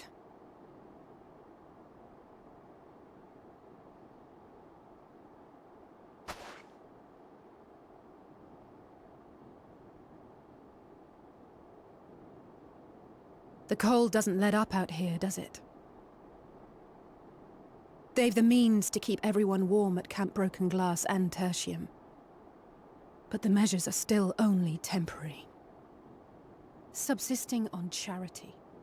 Dreading the day the sympathy of others is exhausted. It's no way to live.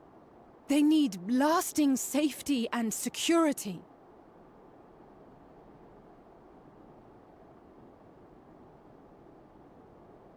Though things will never be as they once were.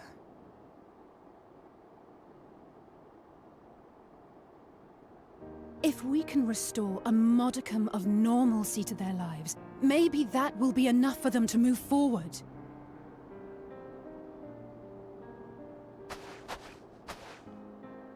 If we're to achieve that, we have to work harder. I have to work harder.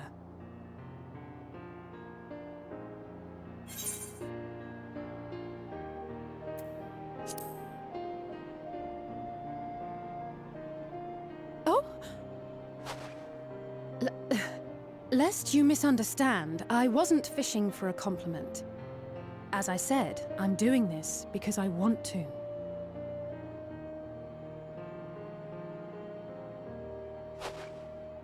Still, I appreciate your support.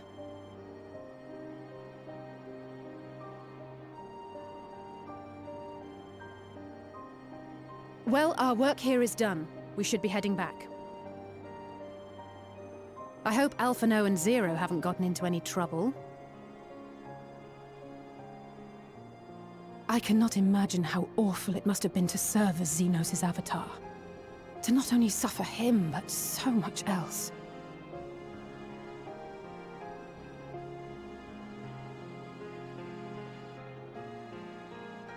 She's a fighter, all right. Like you and me.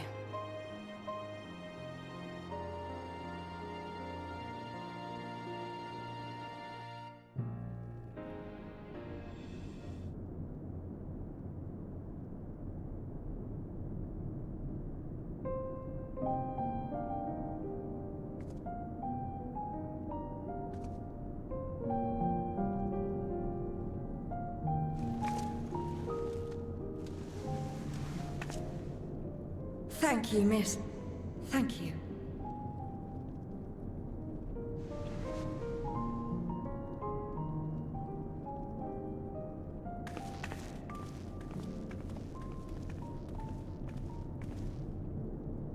This feels strangely familiar.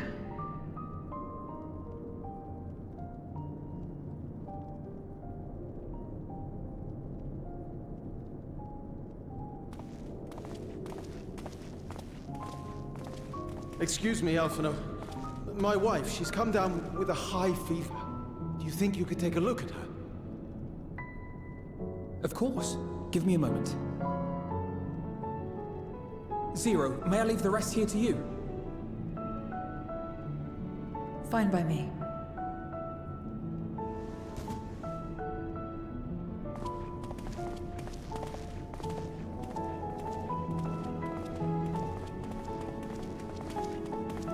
Thank you again for your help. Zero, was it?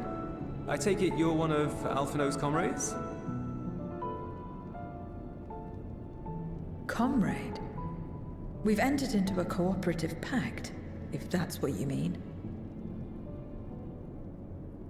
Pact? No, nothing so formal. What I mean is, you must know each other well. Be on good terms, enjoy each other's company, that sort of thing. Then no, he's not my comrade. I have none. Nor will I ever, I think. Oh. Did I say something odd? No, not at all. On the contrary, it makes sense. When Alphino and the contingent first arrived, we rejected them out of hand. Whatever they may have claimed, they were the enemy. Savages with their savage ways. To accept their help was to admit defeat. But no matter how poorly we treated them, they didn't turn their backs on us. They stayed and listened. That's just the kind of people they are. Makes sense they'd get along with someone like you who tries to push others away. Get along? I'm upholding my part of the bargain. There's nothing more to it than that. If you say so. Ah, I'd nearly forgotten why I came. Are you hungry? We all get rations, and considering the work you're doing, you're as good as one of us. I am running low on ether. Very well.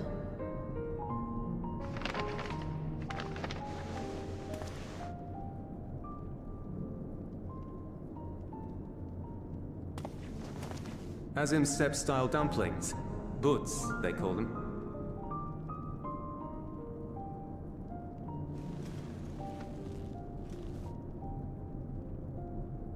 Never had a dumpling? It's like a kind of bread stuffed with a filling. Meat or vegetables usually, that you bake or steam. We have our own recipes in Garlemald too. My mother liked to make them. My brother and sister always fought over the jam-filled ones.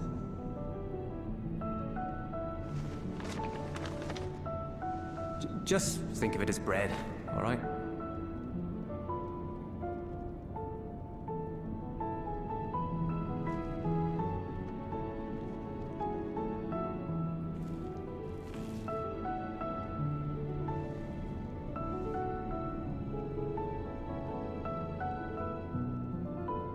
I should warn you though, they're spicy.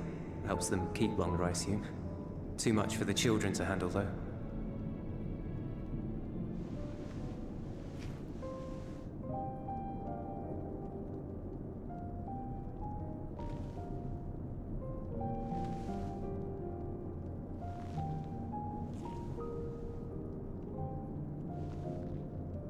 Interesting.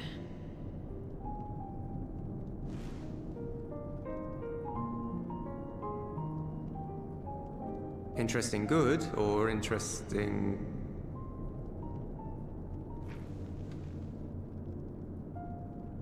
I don't know much about taste. Not anymore. But I do feel a sensation in my mouth. Is that a bad thing? Not necessarily. That's enough for me.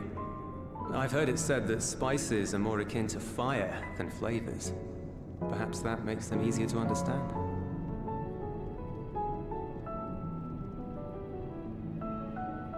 Oh, Eulus, getting acquainted with Zero, are we?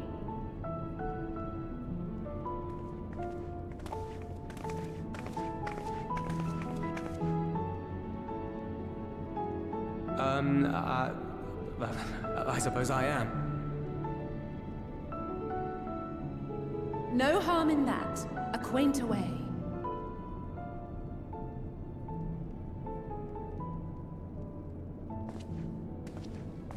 Ah, everyone is here.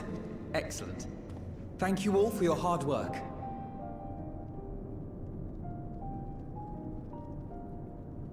I've just finished up myself. Shall we go and find Estinian?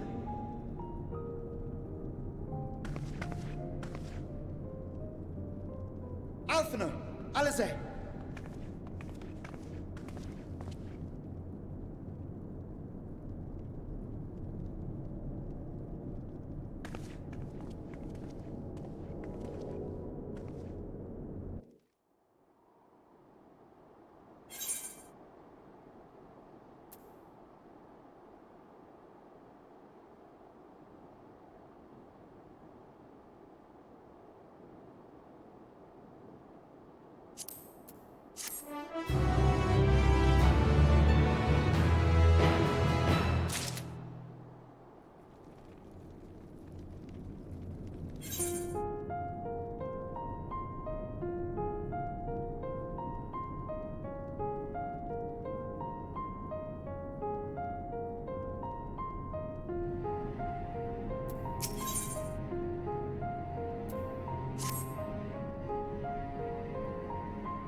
Report.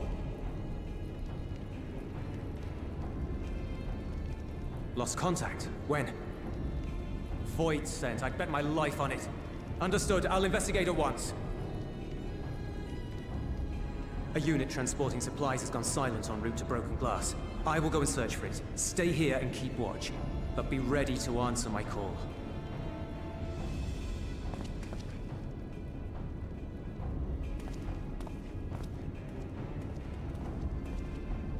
If it was Void sent, you'd be a fool to go alone. They'll find you before you find your men, and then they'll devour you as well.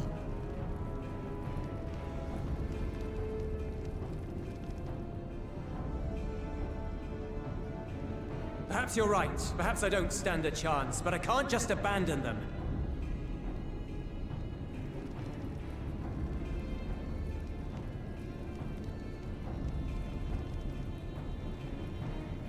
I can't repay you for the bread if you're dead. I'll go. What? No! I couldn't possibly ask you to do that. I'm far better suited to dealing with Voidsent. It makes sense. Or do you mean to say you'd rather I stay here because you can't protect this place on your own?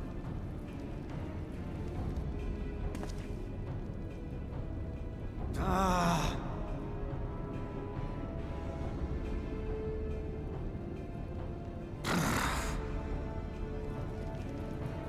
Fine. Just don't do anything stupid. Promise me.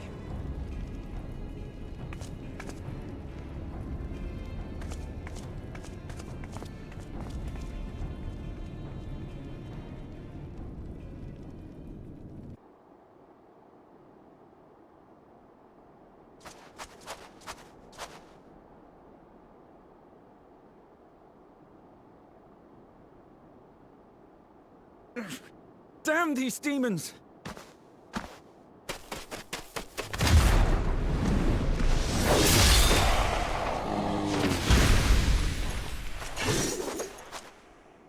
Return to the camp.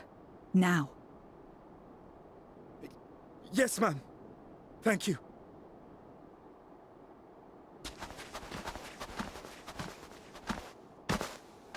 Kindred, why do you interfere? Ah, of course. You sold your soul to feed.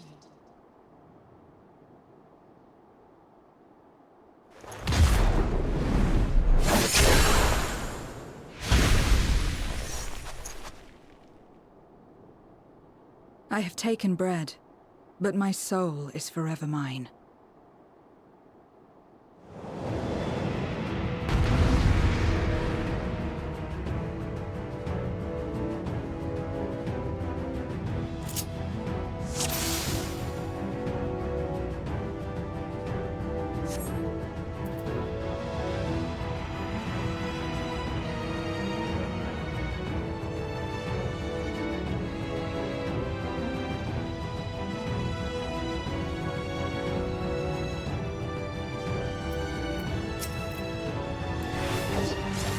A deal is a deal.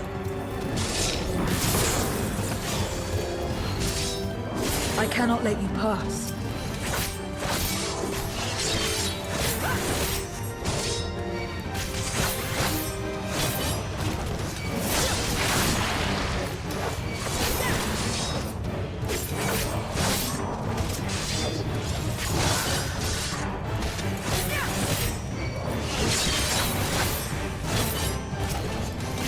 More of them.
the gate be for their light to come through?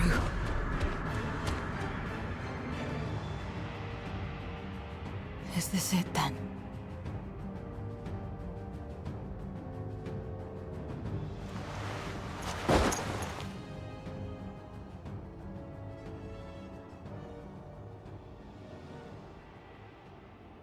Just like that time.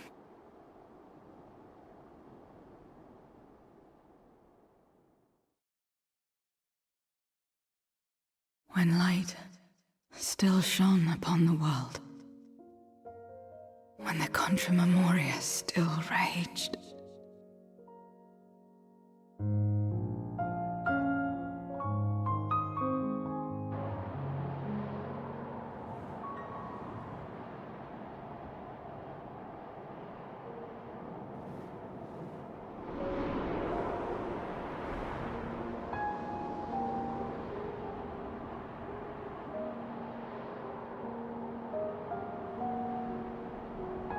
Stand aside if you value your life.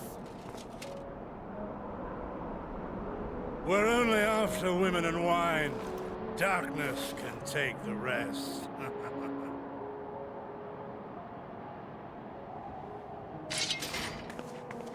You're not taking another step towards that village. Stupid girl. You were warned.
And now we can get back to our business.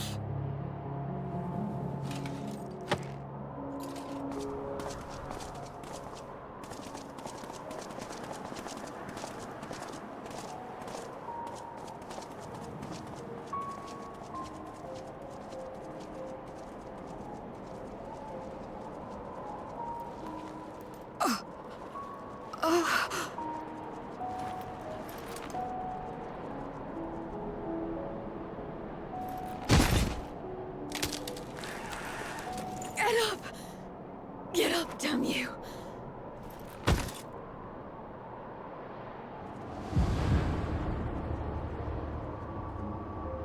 Too weak. I need help. Someone, please.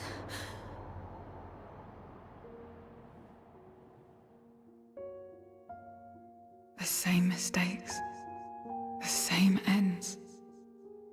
Again and again. What should I? What could I have done?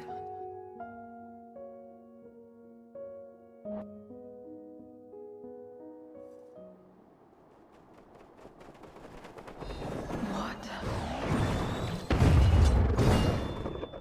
Who?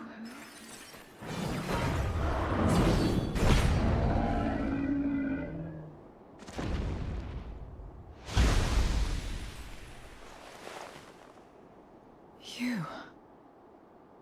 What are you doing here? Y'shtola and Estinian had matters well in hand, so we went where we were needed.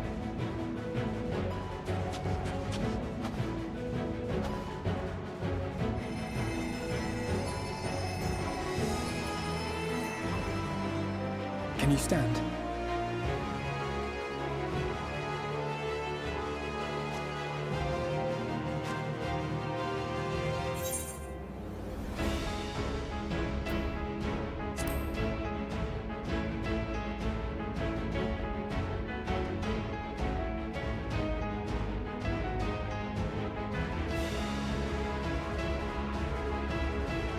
All right.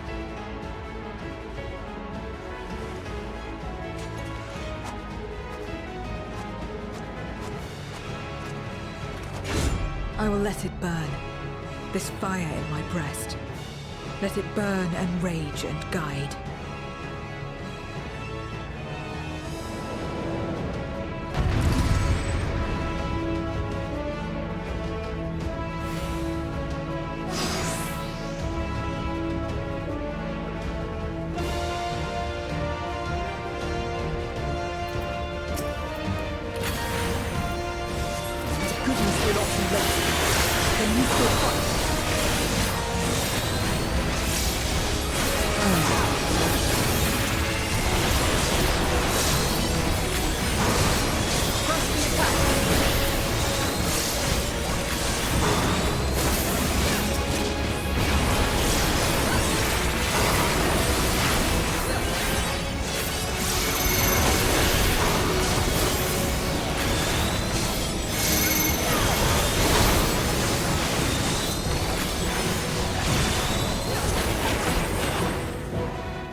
Strength is spent.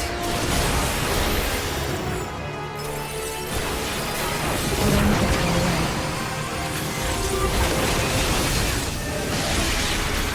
Chill out.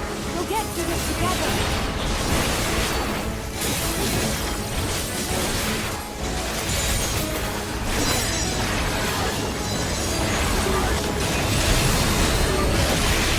Split up!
You did well to find me out here.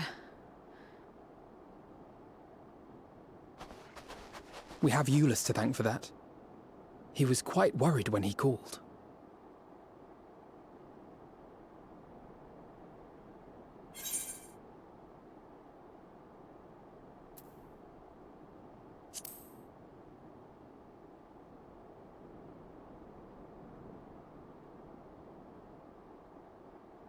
No.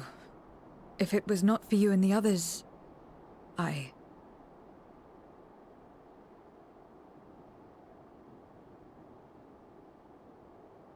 Well, let's not fuss over details.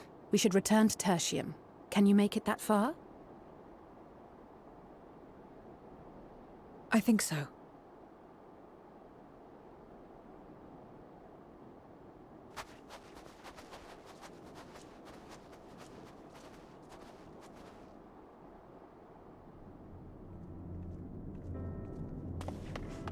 Zero, are you all right? Well enough. No void scent struck here, did they? No, and there weren't any more casualties thanks to you.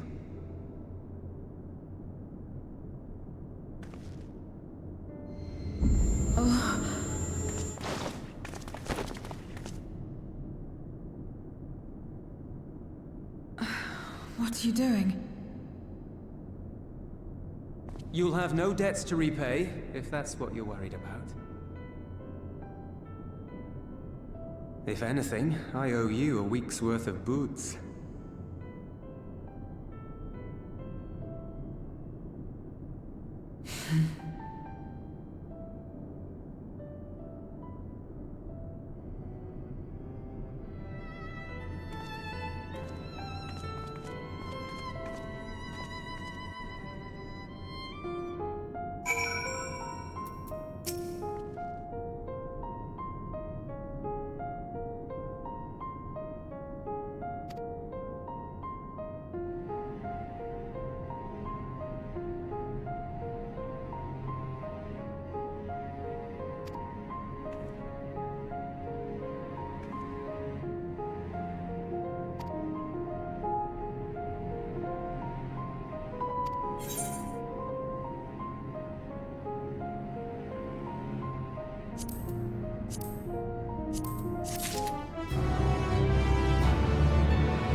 I've been waiting so long! Don't disappoint! All shall cower! Brace yourselves! Cagazzo!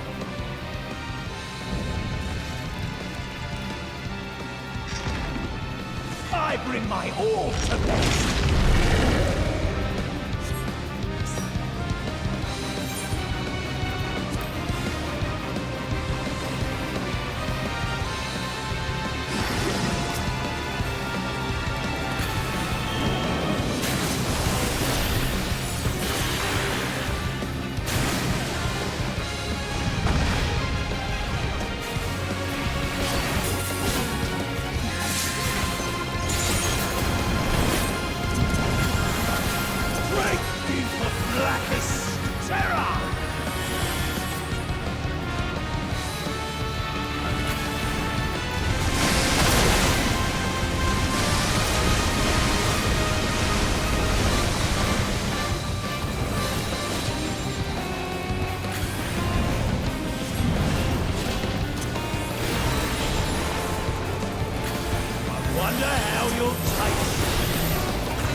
Tell me one thing, Cagnazzo. A dragon of our world crossed over into yours long ago, but I have felt her presence here again. What is the meaning of this? I dare say what you felt was this.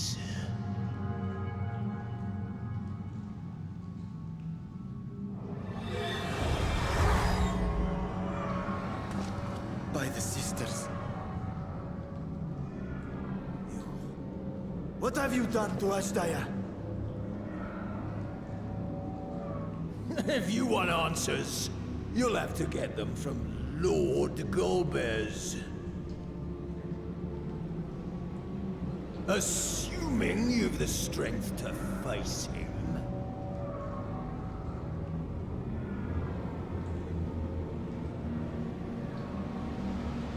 A pity I will not see the plan to fruition, but my part is done, and to fight with the thrill of battle in my heart makes it all the more worthwhile. No! Wait! Where is she? Where is my sister? At long last, I go to join the great.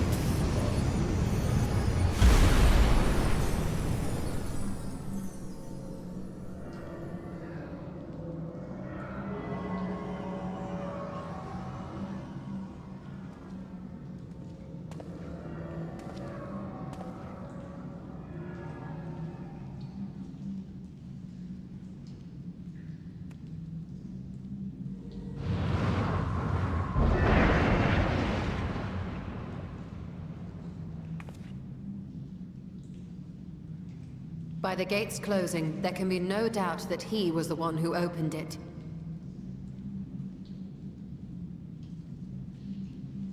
Oh, Ashdaya. I prayed we might meet once more.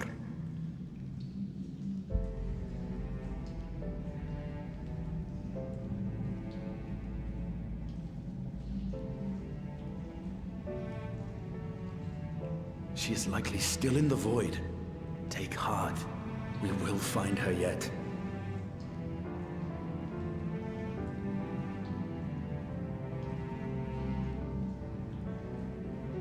So what now?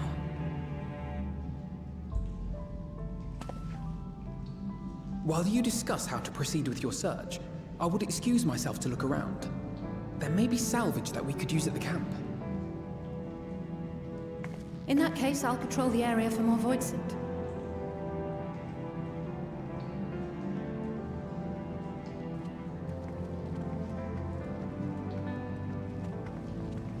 Very well.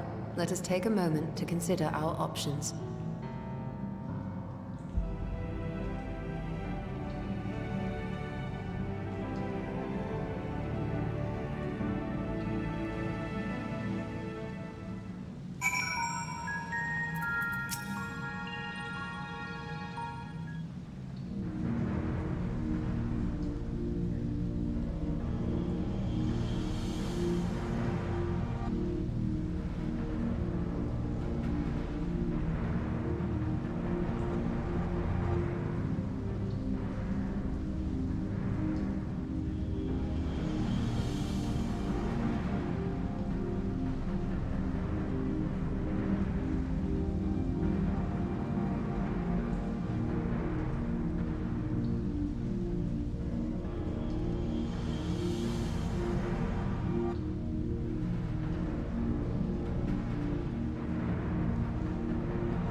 Is Ritra not back yet?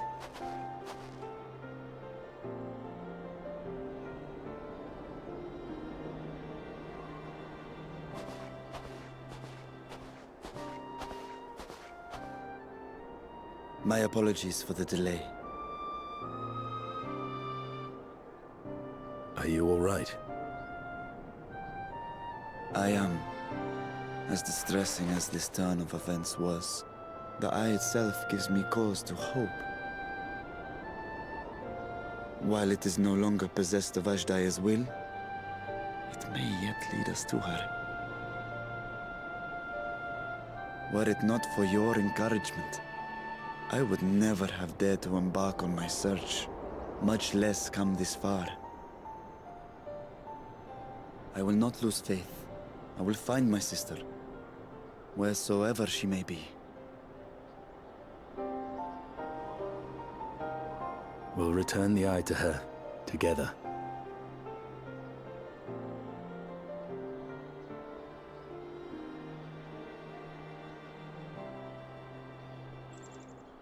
Though tainted, the eye has not fully succumbed to darkness. Ashdaya herself may have been able to resist its influence.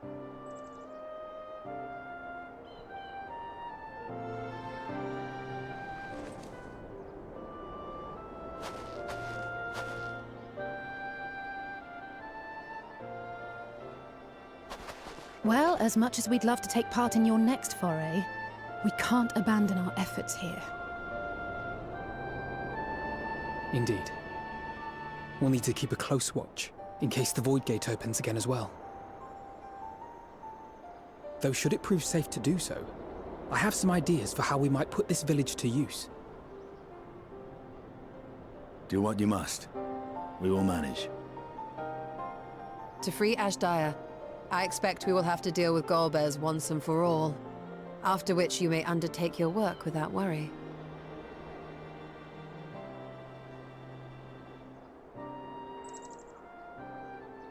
We look forward to the glad tidings. You'll take good care of everyone, won't you? What? Why do you ask me this? Because comrades look out for one another, and I can't think of anyone more qualified to keep them safe.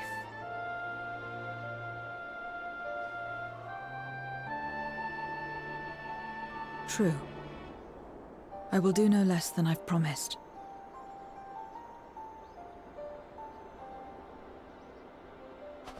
If our respective plans are settled, then let us head back.